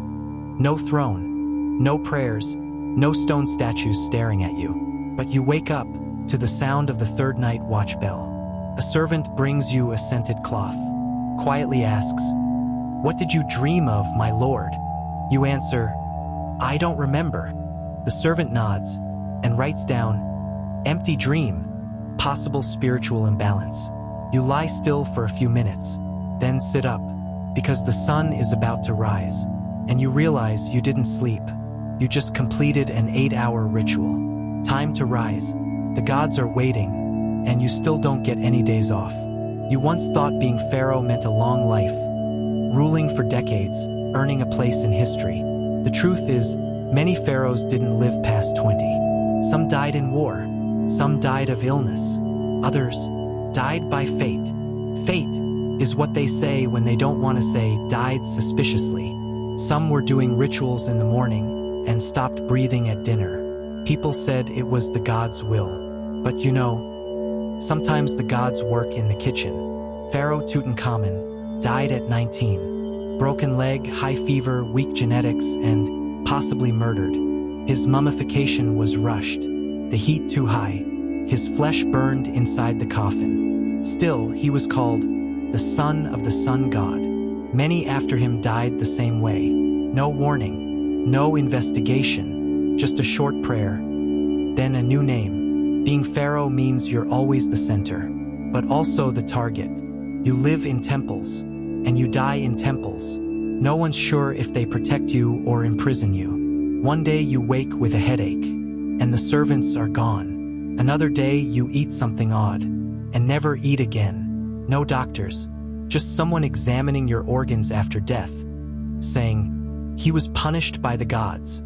You survive a plot, but people say, "He must be blessed." You catch someone putting something in your wine. No proof, no report, just another purification ritual. You feel your body weakening, but you can't admit it because pharaohs don't get sick. You're not allowed to hurt, or be tired, or groan. And so, when you die, no one is surprised. They simply write, "He returned to the gods, having fulfilled his destiny," even if the mission had just begun, and you never truly lived as a human being. That night, you're mummified, a ritual lasting 3 months. You feel nothing, but the scent of resin seeps into your hair, your skin, your bones. Your heart is removed, to be weighed against the feather of Ma'at. If your heart is light, you pass to the afterlife. If heavy, you get eaten by a divine crocodile. But that's for later. For now, you lie in a stone coffin, mummified, sealed, and prayed not to be robbed. And the next one crowned is your brother, the same one who poured your wine. No one questions it, because dying at 19, 25, or 34 is nothing new in this palace. In ancient Egypt, people didn't ask why the king died. They only asked, "Has the ritual been completed?" The body would be thoroughly mummified, buried with gold, wine, spells, and 700 little figurines to serve you in the afterlife. Everything was sacred, ceremonial, discreet. But unfortunately, thousands of years later, an archaeology team decides to open your tomb for scientific purposes. They're not grave robbers. They wear white lab coats, carry magnifying glasses, and have permits. And so you, once a divine symbol, are lifted from your stone coffin with nylon straps and rubber gloves. They place you on a steel table, X-ray, CT scan, biopsy. One person taps your skull and says, "Interesting structure." Another points at your toe. "Looks broken, maybe during transport." You're pulled from your eternal rest to serve the thesis of someone whose name you never knew. They document every crack in your bones, but never know you like dates more than bread. Then you're moved to a museum, placed in a glass case, under bright white lights. A small sign reads, "Unidentified Pharaoh Mummy, circa 1320 BCE. You were once worshipped with gold and incense. Now you're next to the Egyptian cat mummies exhibit. People walk past you, eating snacks, talking on phones, taking selfies with smiley face filters. A young couple points at you and says, "Looks like that cartoon character," and no one remembers that you once ruled an empire. Then Hollywood hears a rumor about a mummy's curse, and suddenly you're a horror movie script. In the film, you crawl out of your coffin, screaming, killing people with your bandaged hand. In real life, you just want to sleep, and for no one to tap your coffin again. But no one cares. Your power is gone. All that remains is media value. They sell mini versions of you at the gift shop. Cute, keychain friendly. Kids laugh next to statues you once vowed to protect. Someone asks the tour guide, "Is that Tutankhamun?" The answer, "Not sure. Maybe." Anyway, next is the dog mummy exhibit. One woman stares at you longer, then mutters, "Poor thing." That's the only emotion you receive all day. And when the museum lights go out, you still lie there, silent, staring at the ceiling. No tomb, no gods, no one saying your name. Maybe you once thought you'd be remembered forever. But in the end, all that remains is a skull, a few documentary clips, and some fictional dialogue. You once lived to protect the divine. Now you're part of a middle school field trip. A researcher once said, "The real pain isn't death. It's being treated like you never lived. You were once the center of the world. Now no one even remembers how to spell your name. People debate how you died. But no one knows you liked waking before dawn just to watch the Nile. A life spent ruling. A life pretending to be a god. Then death. Then display. Then forgetfulness. Some say that's the price of greatness. But it's the price of being turned into the wrong kind of legend. A rewritten myth. A blockbuster movie. A coffin that's no longer sacred. You were buried to never be disturbed. In the end, everyone comes to touch you, but no one touches the person you once were. You sleep 1,000 years unrest, only to be raised for a traveling exhibition. A body once mummified in sacred ritual now lies in a theft-proof glass case at a museum, with a serial number, an inspection seal, and LED lights shining up from under your chin. The back that once leaned against a throne now rests on a gray aluminum stand in the archaeology lab. They call it heritage of mankind. You call it being scrutinized vertebra by vertebra. Scanners sweep across your forehead, counting skull fractures. A few magazines call it an anthropological breakthrough. Findings: fractured right foot, worn enamel, shorter height than expected. One researcher notes, might have had a slight hunch. They don't know you hunched from wearing a 3 kilograms crown every day for 10 years. All they know is you make a good 3D print model. A few months later, you're shipped to Paris, placed in a new glass case, next to a cat mummy and a jar of liver no one dares to open. Children press their faces to the glass and giggle. Looks like a zombie from an American movie. A tourist takes a photo, adds a Pharaoh hat filter, captions it, "Chillin' with my 3,000-year-old buddy's smiling face with sunglasses." In their minds, you're no longer a person, just something old and odd. Your name is shortened to 4 easy-to-print letters for mugs and keychains. Ancient prayers are turned into tourism slogans. Live like a pharaoh, sleep like a mummy. Some say you're lucky because you're famous, but the fame only came after you lost all right to say no. You didn't sign off on being displayed, nor did you agree to have your skull scanned. Every night, the lights go off, and the mummy silently stares up through the glass ceiling. Once a living symbol, now a time-limited decoration on loan. The curse isn't in ancient spells. It's in licensing contracts no one ever asked you about. They call you a treasure, but treat you like leftover stage props. Discussed on TV, clipped on TikTok, renamed the most mysterious king in history. You used to be yourself. Now you're a meme. In life, you weren't allowed to complain. In death, you're not allowed peace. They recreate your statue in plastic resin. Then right underneath, recreated with respect. But no respect is enough if no one ever stopped to ask, "Did you want this?" And for 3,000 years, no one has ever asked that question. You once ruled an empire. Every word you said was carved into stone. You thought that would make your name eternal. But time doesn't read hieroglyphs. People remember you as a mummy, a cartoon dummy, not as the man who built dikes, erected temples, or ended a 19-year war.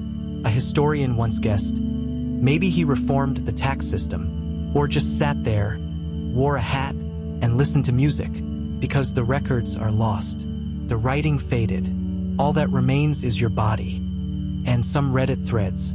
Some confuse you with Tutankhamun. Others think you're a character from Assassin's Creed. Some people think you're Anubis because they saw your face on a meme. No one remembers you once outlawed child sacrifice. No one recalls you began 3 irrigation canals to stop the lower delta from starving.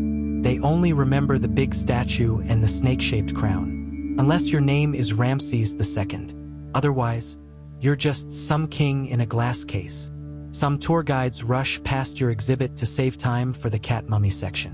In textbooks, you're labeled Pharaoh of Unknown Contributions. On Google, you get 3 lines, mostly speculation. You once pardoned 200 slaves.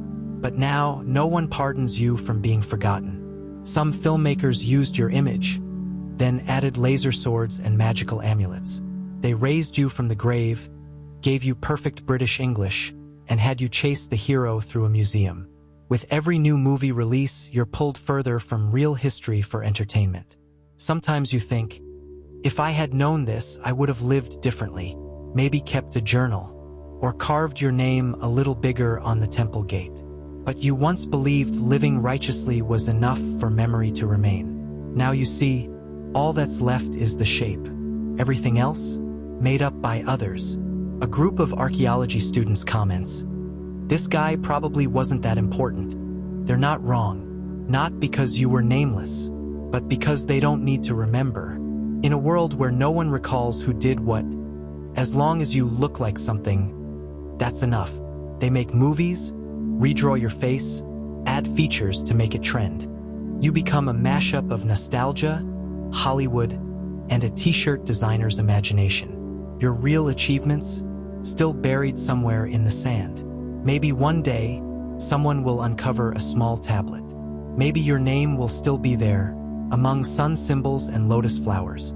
But by then, the reader probably won't care anymore. Because between AI and 15-second videos, no one has time for someone who once did something. You keep thinking about fairness, about how history treats those who once carried a nation. And you realize, no one truly keeps anything forever. You died once in the tomb, and 100 more times in the fading memory of mankind. The death of the body hurts less than the death of identity. A famous mummy, but no one's sure why you're famous. A name carved into stone, but its meaning eroded by the wind long ago. You try to remember what you once did, and even you start to feel unsure. Maybe you once fought, once loved, once failed, once changed. But now, it all lies inside one simple question. Who were you? And in a silence lasting 3 millennia, no answer ever arrives in time. An empire, a lifetime, a name once echoed across kingdoms. Now just a dried body in an air-conditioned room. They say you're a legend, but no one remembers what your story actually was. You did many things, but history never promised to write it all down. And the bitter truth is, sometimes doing good doesn't guarantee being remembered. You spent 20 years building the pyramid. Each stone a punctuation mark of ambition. Laborers died, hands blistered, stones collapsed, droughts came, orders from gods, a system programmed by sweat and bone. Each corridor aligned to Sirius, so your soul wouldn't lose its way in death. It was all sacred, precise, meaningful. 3,000 years later, a group of travel bloggers stands on the nearby hill. One lifts a phone, tilt the angle to make it look more mysterious. Another spins around, add a sunset filter. It'll look deeper. Behind them, the pyramid rises, not as a tomb, but as a backdrop. One jumps, one laughs, one live streams. "We're at that cursed Pharaoh spot, guys." Caption reads, #AncientVibes, #spiritual, #just vibing. A girl climbs near the pyramid base, gently touches the stone your ancestor once laid, then says, "Whoa, it's buzzing. That's trippy." No ritual, no prayer, just fire emoji and vintage filters. The guard smokes, listens to pop music, and reminds tourists not to climb past the 3rd step. You once thought this place would be untouchable, at least sacred, but now there are electric carts and coconut water stands. Near the entrance, there's a photo booth with a backdrop of you, 1.5 meters taller than life. Kids climb on your shoulders while parents snap "my kid as Pharaoh" photos.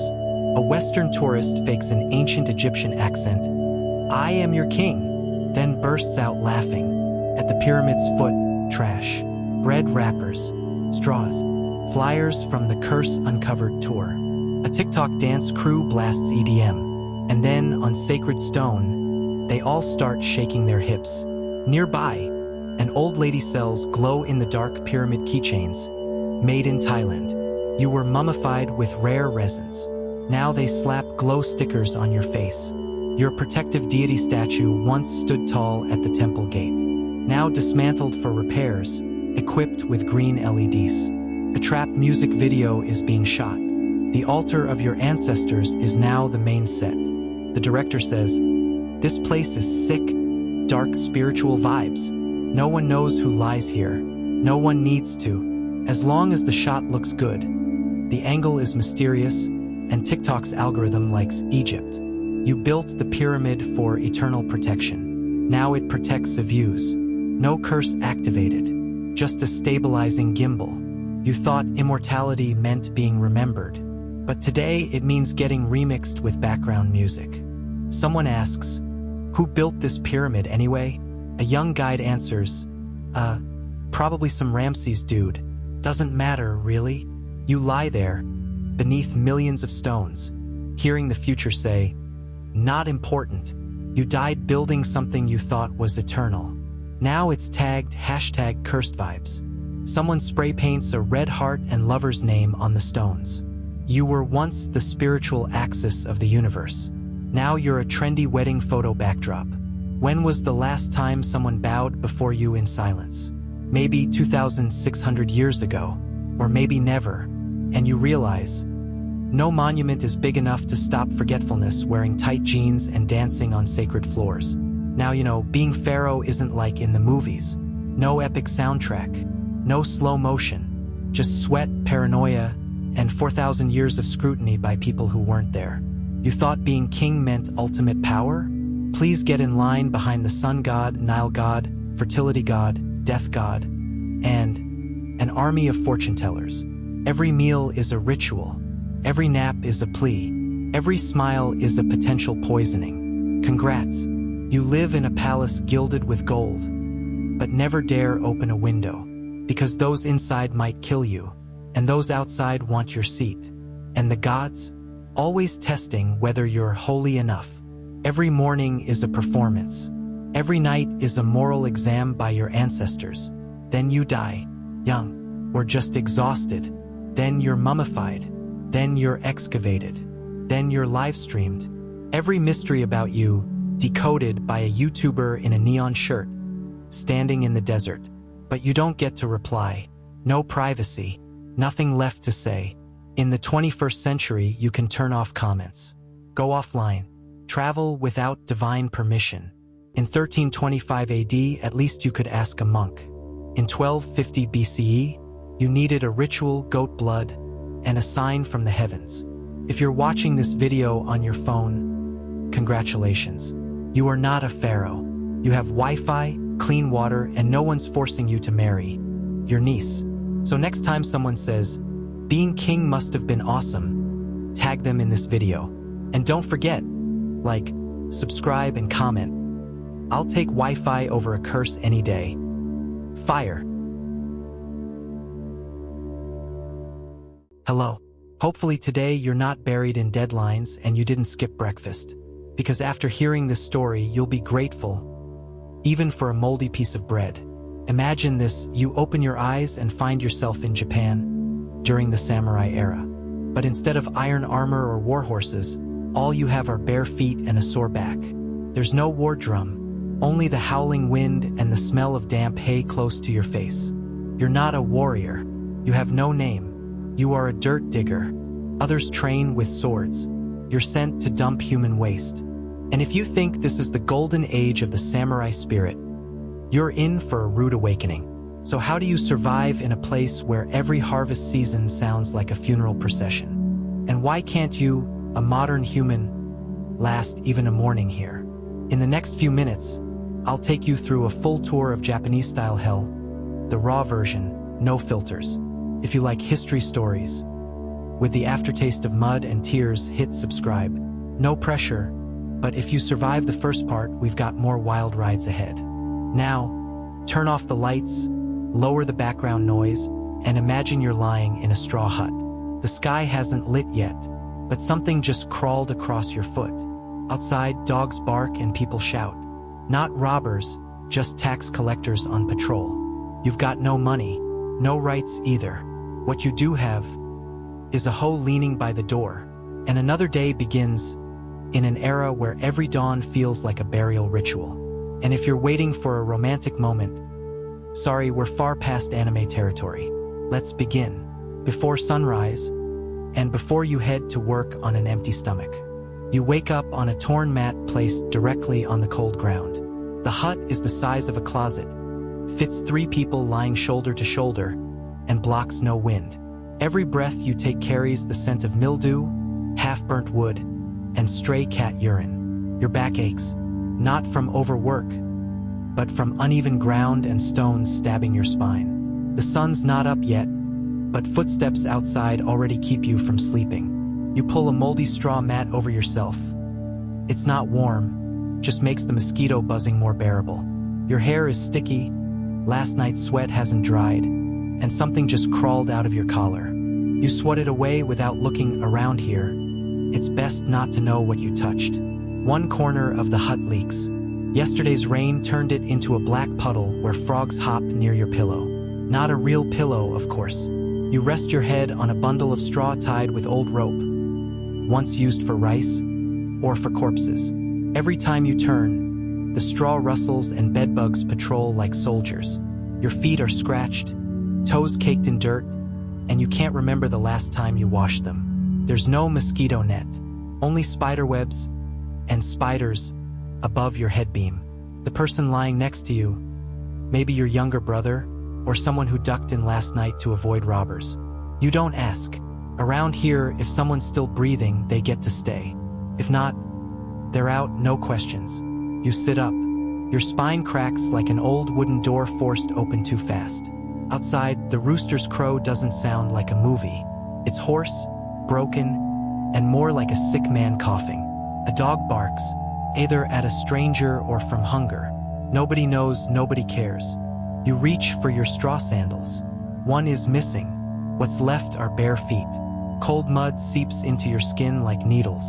That's how you start the day. Pain and wetness. You step outside. Smoke from nearby huts floats faintly in the morning mist, as if the village is dissolving into the air. An old woman is picking up cow dung near your home. She doesn't look at you. She knows you're no better off. You bend down to wash your face with a ladle of water from the jar. It's brown, and you pray not to swallow any. The cold doesn't wake you up. It makes you shiver and nauseous. Your hands are red and sore, not from cold, but from yesterday's bite, now swelling with pus. You take a deep breath. This morning smells like the last somewhere between wood smoke, buffalo dung, and ashes. You wonder, if this is a normal day's start, then what counts as abnormal? Last night you heard screaming. Someone was stabbed over dried fish. But this morning, everyone acts like nothing happened. You don't ask. You know asking won't change anything. It'll only earn you an enemy. You reach for your straw sandals. One is missing. What's left are bare feet. Cold mud seeps into your skin like needles. That's how you start the day. Pain and wetness. You step outside. Smoke from nearby huts floats faintly in the morning mist, as if the village is dissolving into the air. An old woman is picking up cow dung near your home. She doesn't look at you. She knows you're no better off. You bend down to wash your face with a ladle of water from the jar. It's brown, and you pray not to swallow any. The cold doesn't wake you up. It makes you shiver and nauseous. Your hands are red and sore, not from cold, but from yesterday's bite, now swelling with pus. You take a deep breath. This morning smells like the last somewhere between wood smoke, buffalo dung, and ashes. You wonder, if this is a normal day's start, then what counts as abnormal? Last night you heard screaming. Someone was stabbed over dried fish. But this morning, everyone acts like nothing happened. You don't ask. You know asking won't change anything. It'll only earn you an enemy. A child runs past you barefoot, pants torn to the knees. He smiles for no reason. You don't smile. You walk straight to the pig pen, not to feed, but to collect straw for tonight's bedding. You mutter something, not a prayer, just hoping today won't be worse than yesterday. But deep down, you know it will be worse. You just don't know how yet. Light begins to seep through the bamboo cracks. You can see now, the ground looks muddier in daylight. You hunch over. A simple move, but one that reminds you you're no longer young. A wooden gong sounds from the headman's house, the signal to start the workday. You haven't eaten, but there's nothing to eat. Hunger has become familiar. You think about grabbing your shirt, but decide not to. It's still wet from rain 3 days ago. You look up. Nothing but gray clouds and birds flying toward a direction that's not yours. You sigh, not out of despair, but because you're alive. And here, that's already a lot. Your stomach churns, not from emotion, but because your guts are ready to revolt. And like every morning, the first question is, where should I go today? You walk around the back of the house, avoiding dark puddles you'd rather not identify. There's a wet pile of straw, your usual meditation spot. No walls, no doors, nothing remotely resembling privacy. You squat down, but before anything happens, you hear sniffling a few meters away. You turn, your neighbor is sitting, facing you with a completely blank stare. Both of you know what's happening, but no one says a word. Because here, making eye contact while pooping isn't weird, it's daily life. You turn away, pretend to look at the crooked bamboo, and carry on. The smell needs no description. It's directly under you. You have no toilet paper, just a few wild leaves, the only things not grown to be eaten. After wiping, you wonder, did I just clean myself or smear something worse? Wind sneaks through the bamboo cracks, bringing cold and the smell you wish to forget. A dog runs past. It grabs something near you and dashes off. You don't want to know what it just ate. Done, you stand, adjust your waistband, and kick some straw to cover your work. No one cleans that spot. There's no sanitation crew, no flush water. If lucky, rain might help. If not, heat will remind everyone to steer clear. You head back inside and wash your hands with water from the clay jar, the same jar used to rinse vegetables. You think for a moment, then decide to forget that thought. There's a public bath in the village, but it only opens when it rains. Everyone goes to the stream, strips down, lines up, like fish drying in the sun, but human. No curtains, no walls. First come, first serve, to claim the spot with fewer rocks. You bathe next to an old man shaving with a rusty iron blade. Each stroke comes with a loud, ow. You're trying to scrub your heels, where white mold has settled since last month. A kid just peed right next to you and grinned. You nod at him. No point scolding. It won't make the water cleaner. After that festival bath, you head home cold, damp, and stinking in a peculiar way. At night, if you don't make it to the straw pile, you use the emergency clay pot, right by your bed. You once dropped that pot. You don't want to talk about it. In summer, the stench wakes you in the middle of the night. In winter, the urine freezes into a layer of ice. Looks like malt candy, but don't be fooled. You once dreamed of an automatic toilet, with doors and music. Then you woke up with your hand resting on a jar of dirty water. You smiled bitterly. Even dreams here don't smell good. People live like this, and they think, at least I didn't die from squatting wrong. Once, someone stepped behind the house in the dark and stepped on a snake. No one remembers his name. Since then, everyone goes earlier, while it's still light out. And that's why you learn to look others straight in the eye and feel nothing at all. Your stomach growls. Not the kind of hungry growl, but the eat itself soon kind. You step into the kitchen, which is really just a dirt corner with 3 rocks and a blackened pot. Inside is a porridge that's been stewing for 3 days, thick as glue, faintly smelling of ashes. No meat, no vegetables, but there are a few grains of rice still in husk. The pounding was half-hearted. You ladle a scoop, blow gently, then taste. It's hot, but not delicious hot. More like burns your throat hot. You try to swallow. Each spoonful feels like it pulls a sigh from deep inside your chest. A fly lands on the bowl's rim. You flick it away and instantly forget. The main flavor is ash. The side note is a strange tang, like rust. You don't ask why. Asking won't change the fact you still have to eat. Your mother adds a special dish. Pickled radish that's turned a weird gray. You sniff it. Not rotten, but it definitely shouldn't smell like mop water. The first bite slides down your throat like bargaining with your stomach. No chopsticks. You use your hands. And no one washes hands before eating. You glance around, seeing your little sister licking her bowl. Not because it's tasty, but because today she's full. Your father stays silent. Not because he's chewing, but because he hasn't had anything to say in years. On the table sits a gourd of water. You open the lid, pour. It's pale brown, as murky as poorly strained cassava tea. You sip. Your mouth feels drier after. You don't know why. Sometimes you think, if we sold this water to the enemy, maybe they'd surrender from stomach pain. The bowl of porridge nears empty, but fullness never comes. Only an empty belly and a heavy head. You force a smile, the kind you make when you know you'll be eating this again by evening. A bit of husk is stuck in your teeth. You try to dig it out with your nail. Doesn't work. You tell yourself, if breakfast is the start of a good day, then today needs extra prayers. Once you dreamed of eating a warm steamed bun. You woke up biting into a raw yam. You didn't cry. Tears are a luxury, and thirst is scarier than hunger. Villagers say the family across the path once had eggs for breakfast. 7 years ago. You're not sure it's true, but that rumor alone is enough to spark lifelong grudges.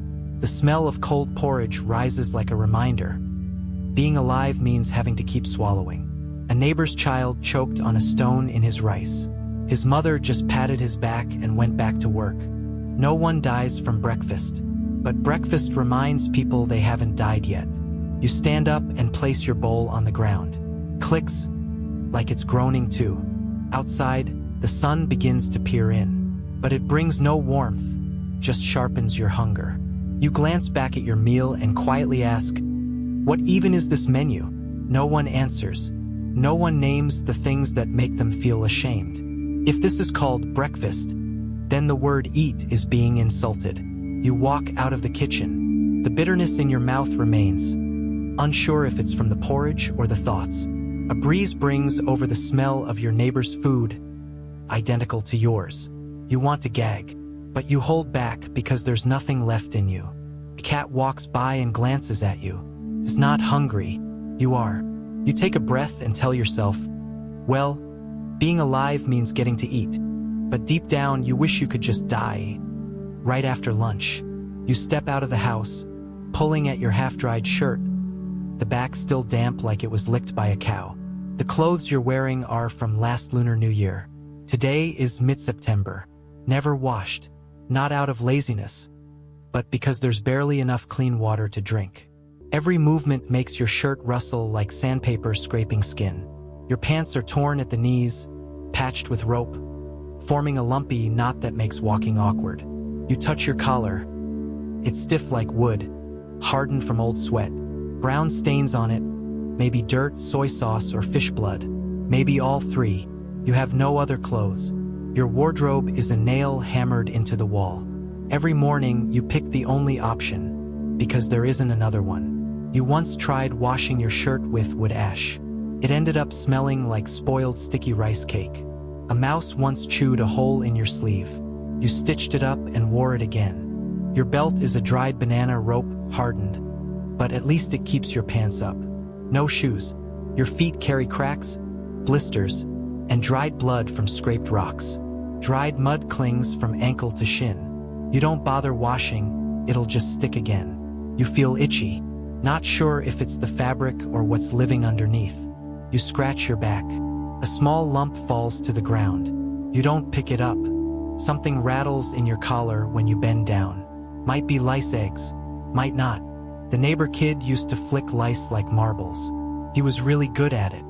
You once saw someone catch an entire nest of fleas off the back of his neck. Everyone clapped. You weren't disgusted. You just felt familiar. When it's sunny, your shirt smells like someone's boiling straw inside it. But no one complains, because everyone smells the same. Village meetings are the same. The burnt fabric odor mixed with skin marinated in ashes. Lice don't discriminate. They live more fairly than people. Some say shaving your head helps, but no one owns a sharp blade. You once burned your shirt to kill fleas. Lost a sleeve, kept the itch. The lining inside is worn so thin you can see through it. Doesn't matter, people have seen through each other for years. You heard some places call this traditional clothing. Here it's just the only clothing. When it rains, the fabric clings like a snail shell. When dry, it stiffens like oiled paper. Every step feels like tiny fingers scratching from the inside. You've scratched until you bled. And the next day, scratched the same spot again. Like instinct. Once, you left the shirt out to dry. 5 bees built a nest in the sleeve in 3 days. You wore it again. No one said anything. You didn't either. Everyone's busy surviving. Sometimes, you look at your reflection in a puddle and don't recognize yourself. Not because you've changed, but because you never knew what you looked like before this. Someone once asked if you remembered the feeling of being clean. You couldn't answer, not because you forgot, but because you grew up with the smell of sweat and sour mud. You lift your arm, sniff your collar, and shiver at your own scent. But you still wear it, because it's cold, and because there's nothing else. And so you keep living inside a moldy, rough shell no one wants to touch.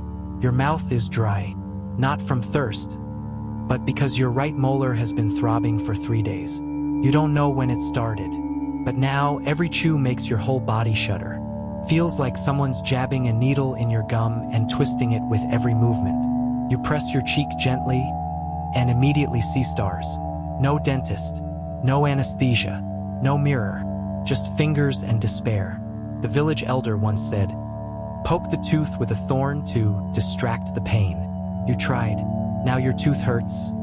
And your tongue too. Someone suggested stuffing it with ash. You did. The next day, your face swelled like spoiled dough. Another said, "Gargle salt water." But you have no salt, and the water isn't clean. You sit curled up, head down, mouth shut, like guarding a secret with roots. The pain reaches your temples. You hear your heartbeat pounding in your gums. Chewing is a luxury. You just swallow and hope it all goes down without biting. Each morning, you lean into the stream to wash your face and see red leaking into the water. One time, you jumped when you spat out something hard, a chunk of tooth. You didn't scream. You had no energy left to scream. A child in the village once died after 3 days of cheek swelling. No one knew exactly why. They said he was weak. Truth is, he just didn't have antibiotics. You heard other places can treat teeth. But the road is long, and everyone's too busy staying alive. You once saw a man pull his own tooth out with a hammer and chisel. He survived, but never spoke again. You think about it, then push the thought away, because you don't have a hammer. You chew greens like biting nails. Each bite is a gamble with survival. The pain doesn't make you cry, it just slows you down. And here, slow is dangerous. Someone once said, "Toothache is no big deal," but here, small things kill. You wipe your mouth with your sleeve, knowing the blood stain will stay forever without soap. You breathe through your mouth, but even breathing hurts, cold air touching exposed nerves. At night, you lie on your side, searching for the least painful position. None exist. You hope by morning the tooth falls out, or you fall before it does. No one in the village has all their teeth after 25. Just gums and silence. You once dreamed of smiling. Woke up clutching your face, only pain and blood. In this place, smiles have no value. Teeth don't either. Pain is the only language left.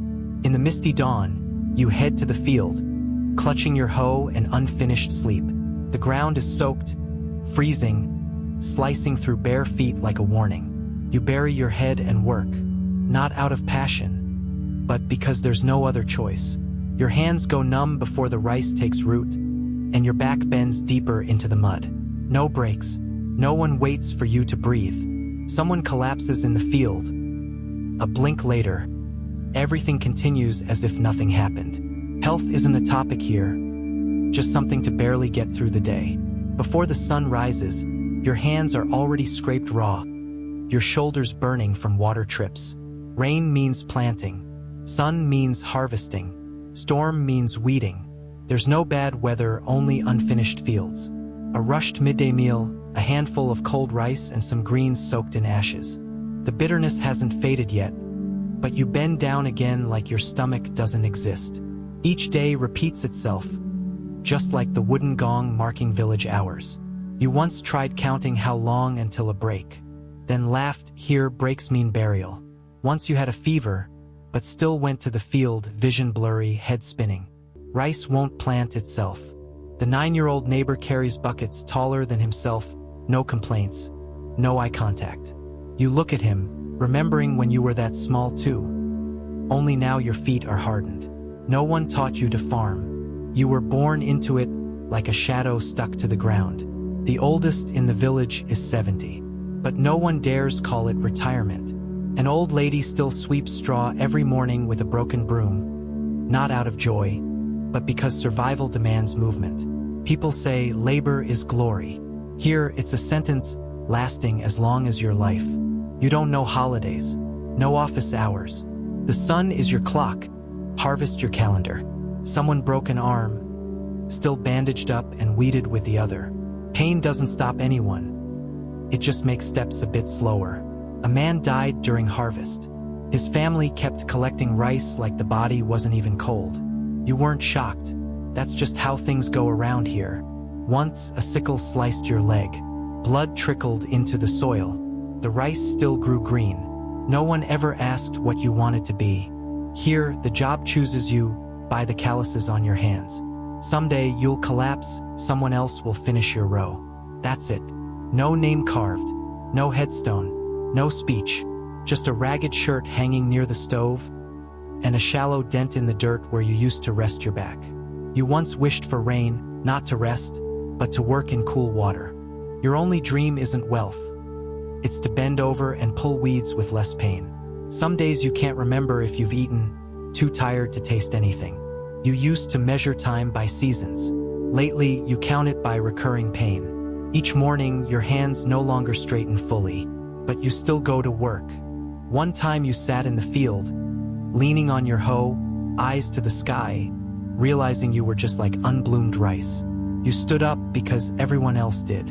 Around here, collapsing is the only break. On the way home, your head hangs down not from shame, but because your neck can't lift after 10 hours straight.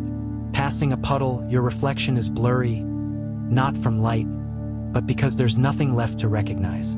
You rinse your hands briefly, lean your hoe against the wall, and tell yourself, tomorrow starts again. The women in the village wake the earliest and sleep the latest, but no one calls them heroes. They don't wear swords like samurai, nor armor. Only cracked hands and backs hunched by the years. A mother who gave birth yesterday ties cloth over her belly and heads to the field to spread manure. No one babysits. No one calls it unusual.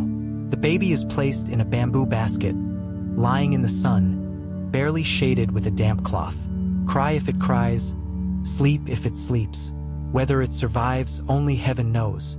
Women farm, wash clothes, cook, chop wood, mend shirts, soothe kids, and return to the fields. No holidays, no me time, no words of thanks. They're called the strong backbone, but here they're also the front line. If a child is sick, the mother still plants rice. The child gets a scarf and is left with a 7-year-old sibling. A girl is married off at puberty. Her dowry is 2 sacks of rice and a rooster. She cries on her wedding night. No one cares. The next morning, she still has to haul water. The village elder had 5 children. 3 starved to death, 2 vanished during wartime. She still collects firewood, because doing nothing means thinking, and thinking hurts.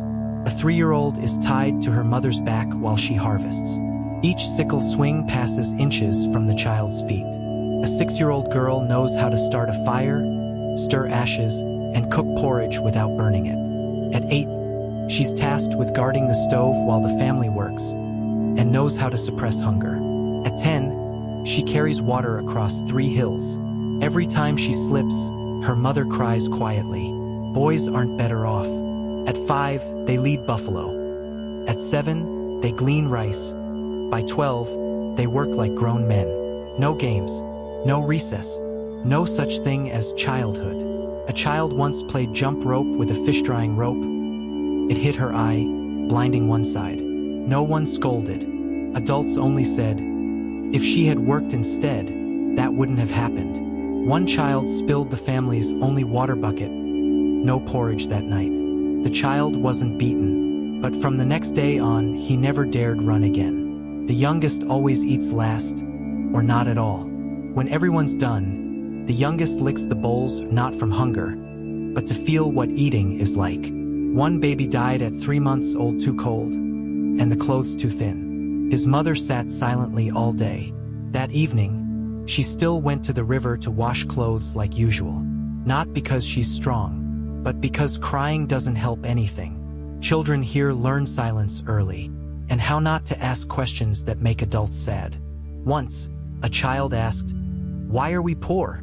and got slapped hard. Not because the question was wrong, but because no one had an answer. Each harvest season leaves more girls drained, more boys sleepless from malaria. Yet all must get up, walking on feet that are never allowed to stop. But he didn't quit. No one pays for sitting still. Someone pulls bull carts for hire, 10 kilometers a day, hills, heat, all for a meal of hard rice. These people aren't remembered by name, only by what they push, carry, or are tied to. A child weaving baskets went blind at 11. Her back hunched since first grade from leaning too long.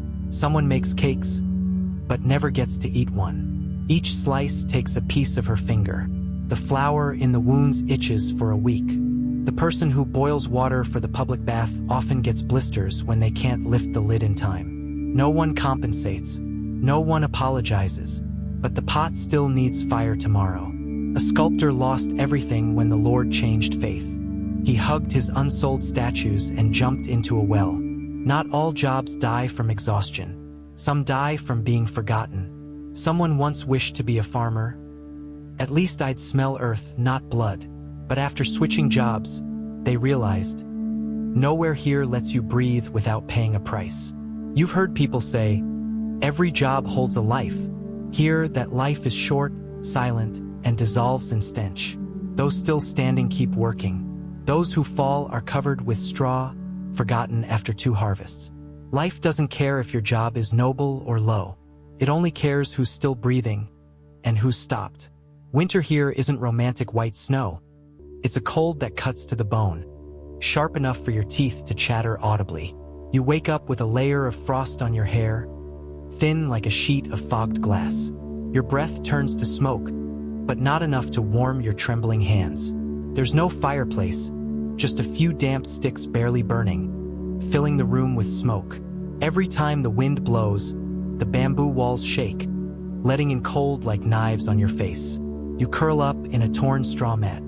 It blocks wind, but not warmth. At night, your legs go numb until you're not sure they're still part of your body. Someone lost fingers just from falling asleep in the icy wind. You're not surprised. You just remind yourself, as long as it's not your life, anything else is expendable. Each morning, you have to smash the ice in the water jar just to get a bit to wash your face. Cracks in your hands bleed when you move, as if your body's protesting the winter. The only warmth you feel is from the mud underfoot before it freezes. And when summer comes, you think maybe winter was more bearable. Summer sun burns your head like an oven, and you don't know if you're in a rice field or a furnace. Sweat soaks your clothes but never dries, the air too thick and muggy. Mosquitoes and flies swarm every scratch on your arms, leaving stinging, itchy pain. A fly falls into your drinking water. You fish it out, blow gently, and still have to drink it. You fan yourself with a torn hat, but the wind isn't strong enough to carry away the stench of your body and the mud. Villagers grow faint under the sun. Sit too long under a thatch roof and the smoke chokes you. Outside, the sun scorches. Inside, it suffocates. There's nowhere to hide. Skinny children run by, backs shiny with sweat, fall into mud and still laugh. You look at them and wonder, how do they still have the strength to smile? Summer also brings the stink of trash, dead fish, and animal carcasses by the fields. Every time the wind shifts, it feels like someone hurls a bucket of manure smell at your face. Summer nights aren't better. Mosquitoes and flies switch shifts, biting your limbs nonstop. You lie down, listening to the buzzing like an orchestra of torture in your ear. Some nights, it's so hot you'd rather lie in the fields, praying for rain to soak you. But summer rain isn't kind. It brings mold and slugs crawling into the house. You saw a snake slither across the thatch roof last night, but were too tired to scream. The heat spoils food by midday. You eat quickly before it changes color. Water in the jar turns as warm as dishwater. Drinking it feels like swallowing heat. One day, you pressed your face to the ground, seeking coolness from the mud. But you jumped up. The mud was crawling with worms like the place hadn't hit peak misery yet. Sitting under the thatch, the heat rises like from a giant charcoal stove. You pant, but breathing in only draws more sweat and humidity. No season is kind. Winter kills you with cold. Summer wears you down with every breath. You think of leaving, but everywhere is the same. Every place has its own way to grind you down. The old say, endure it, the season will change. But changing seasons just means changing kinds of pain. You look around and see everyone quietly accepting it, because not accepting changes nothing. You close your eyes and wonder, maybe that's why they call it getting through the day and not living for yourself. You think you're alone, but you've always had company, always sticking very close. Every night you sleep with dozens of tiny creatures, all kinds, all legs, none of them invited. Lice hide in your hair, occasionally crawling to your ear like they're checking the battlefield. Fleas nest in your collar, quietly sucking blood, making your neck itch like someone's playing a thorn flute. Bedbugs live in your straw mat, showing up just when you're starting to feel slightly comfortable. Rice bugs crawl in the rice, stink bugs fall from the thatch roof, sometimes straight onto your face. One time, you tasted something odd in your porridge. Turned out something was swimming in circles. You didn't spit it out. You chewed and swallowed, knowing this wasn't the first time. While scratching your head, you once picked out a louse the size of a bean. You put it down and watched it scurry off. No one screamed, no one flinched, just another normal thing, like sneezing or nodding off. One day, you found an ant crawling from your pant leg up to your chest. You didn't react, neither did it. Bugs are part of life here, like dust, like wind, like hunger. People don't ask, do you have lice?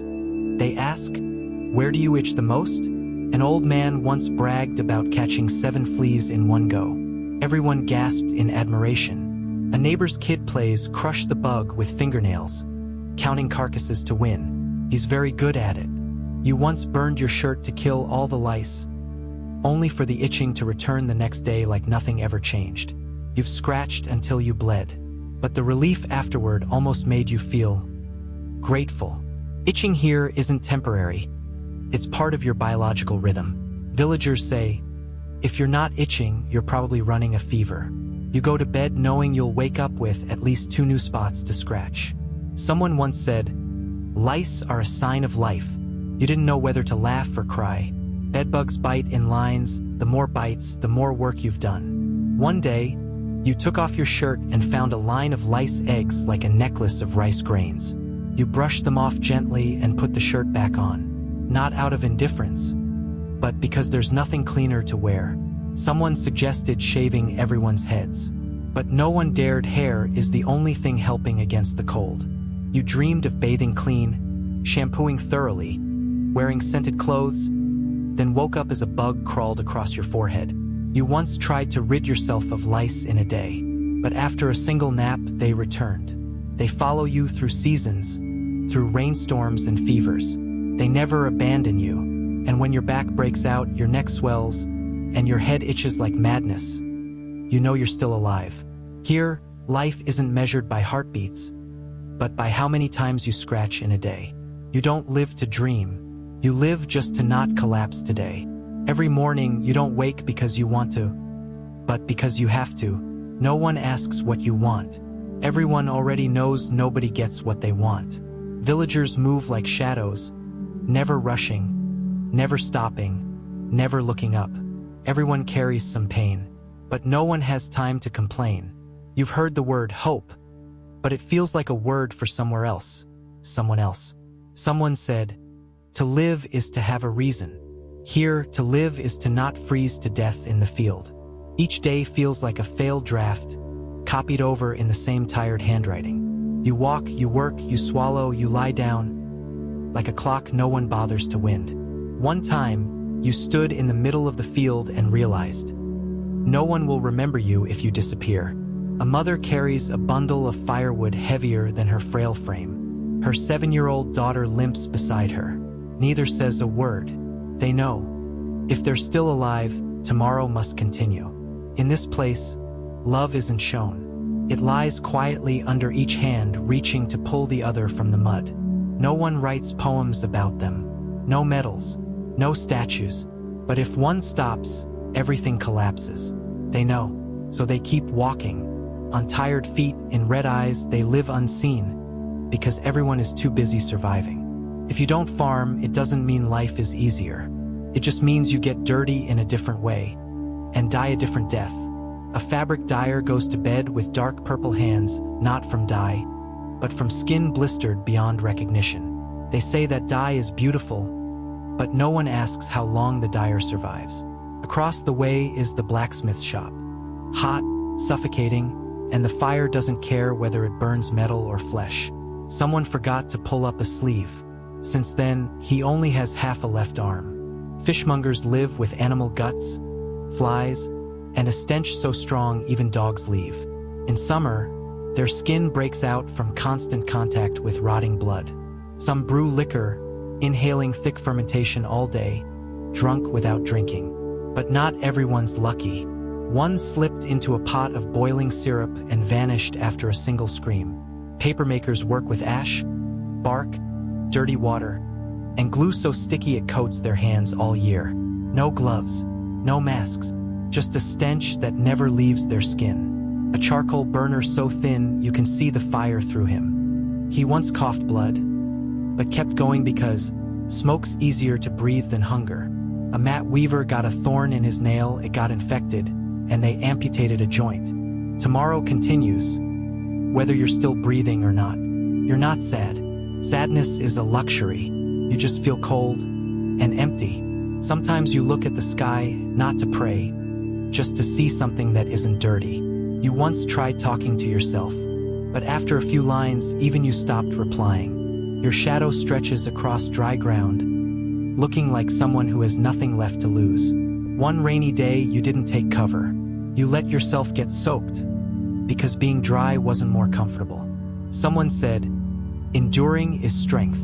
Here, it's mandatory. A woman sits in the courtyard, eyes empty, not open, not shut. No one asks. A child fainted from fever. His father left, not from cruelty, but because the field needs people. You once helped an old woman who had fallen by the stream. She said, thanks, but don't get too close to anyone. Bonds here are fragile, because loss hides behind every season. You don't remember the last time you laughed. No one's waiting for a happy story. Someone fled to the mountains, taking only silence. No one looked. Here, disappearance isn't news. It's part of life's rhythm. You once dreamed of another world with full meals, clean clothes, a dry bed. But when you woke, the bucket dragged away the dream, leaving nothing. The old don't talk much. Maybe they've run out of words. Each nod means, still alive, still nodding. You once closed your eyes at noon, thinking you'd napped, but you just stood still, too tired to fall. An old woman said, death isn't scary. What's scary is living too long with nothing to wait for. You know she's right, but you still carry water, like every day. Every step carries no hope, only duty. They call it life. To you, it's a suspended sentence with no release date. You didn't choose to stay, but you had nowhere to go. Someone asked, if you were reborn, would you choose this place again? You didn't answer, not because you hesitated, but because no one gave you a choice to begin with. You lie on the damp straw mat. It's not soft, but at least it doesn't scream. Night falls. You hear your family's breaths, like ghosts who haven't left yet. You close your eyes, not to rest, but so you don't have to see anymore. Maybe you'll still be here tomorrow. Maybe not. But morning will come anyway. No one paints the future here. The present is thick enough to blur everything ahead. You once stared into a murky bowl of water and thought, that's me, in another form. A child looked at you, then turned away. To them, you're just another adult surviving. You swallow, bitter, but easier than saying anything. Sometimes you feel like a weed, you grow where you land, and wilt when told. But unlike weeds, you know you're running dry and still must keep moving. No one will tell your story. No history book, no tombstone, no verse. But you still carry water, still plant rice, still gather wood, still silent. Because here, you don't live to be remembered. You live not to be erased too soon. And you've done that by enduring one more day. The sun's long gone behind the bamboo, but the work's not done. You put your hoe away, bend to grab sandals soaked in mud up to the ankles. Each step home feels like dragging a lead-filled body. Heavy, mute. The evening breeze is light, but sharp enough to sting your skin. No one speaks on the way home. The whole village walks like shadows, the earth used to their silent feet. Through a thatch roof, you hear an elder's cough, dry, steady, long, like a countdown. A dog barks at the forest. No one turns. No one wonders. Home again. You rinse your feet in murky water, ash, sand, and maybe hope. You hang your shirt, still as wet as when you put it on this morning. Dinner is thin porridge again, but cold now, and the bowl chipped another piece. You eat slowly, not to enjoy, but because your tooth still aches.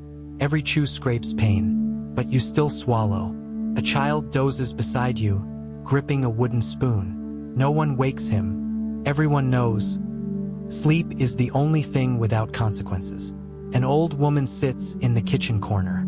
Firelight shows her tendons, like strings pulled too tight.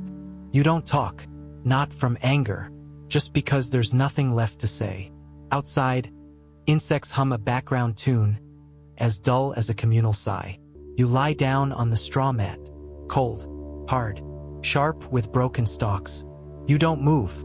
Every turn stabs like something inside just snapped. The ceiling's stained with old smoke, blotches like footprints from days that will never return. Someone coughs, then silence. No one checks. No one moves. You look up, then shut your eyes. Not to dream, just hoping the mosquitoes don't wake you. Tonight, you don't bother pulling up the blanket. It's damp and useless. You hear your own breath, thin and tired, like a forgotten song. No one will remember what you did today. Neither do you, only that you didn't die. One more day survived. No applause. No well done. Just silence lying beside you like an old friend. You don't hope tomorrow will be better, just that it won't be worse. Your hands ache, legs heavy, eyes droop, stomach still empty, but your heart still beats. Here, that's the only thing that counts as being alive. You close your eyes and wonder, if I don't open them again, would anyone know? The answer doesn't matter, because either way, people will still go to work. Everyone here is a gear in an old machine called survival. If one gear breaks, the rest must keep turning, no pause allowed. You breathe again, a little deeper, not to live, just to see if you're still breathing. Outside, footsteps pass by, slow, steady, unstopping. You know, that's just someone who finished surviving their day too. The ceiling is still there. The wind still blows. The dog still barks somewhere far. This world doesn't change for you. It just keeps moving, whether you're in it or not. And today, you're still here. That's all. No more, no less. On a nameless day, you survived in a way no one saw. So, you've lived a full day in Sengoku, Japan, in the rawest meaning of still breathing. No magic sword, no glory, no slow-motion shots in golden rice fields. Just mud, sweat, lice, hunger, and sighs instead of greetings. You didn't save the world. You couldn't even save yourself from a bedbug. No star-crossed love. No tearful dialogue. The only thing bothering you all day was your waistband and that swollen molar. If this is the past you once romanticized through movies, my condolences. You fell in love with an old painting and forgot it was painted in blood and dung. Now, feel free to sit up, take a breath and ask, did I really want to go back there? Maybe you still do, if you're looking for an emergency weight loss plan, or if you're bored enough to experience dying slowly in full detail. But if it's just because modern life feels too stressful, remember, no one in this video got to choose how they lived. They just did one thing each day, survive long enough to see sunset. and you, with Wi-Fi, hot water, and a soft bed, you've already won. Don't ask for straw. Next time you complain about no milk in the fridge, remember you once ate husk porridge. Next time you get one mosquito bite, remember you once slept with a lice dynasty. And if one day you say, I wish I lived in the past, replay this video from the part where you scratched your head and found a pea-sized louse. Now, turn off the lights, pull up your blanket, and congratulations, you just survived a historical illusion. Oh, if you're not asleep yet, stay tuned for the next story. It's just as wild, I promise. Ha ha ha.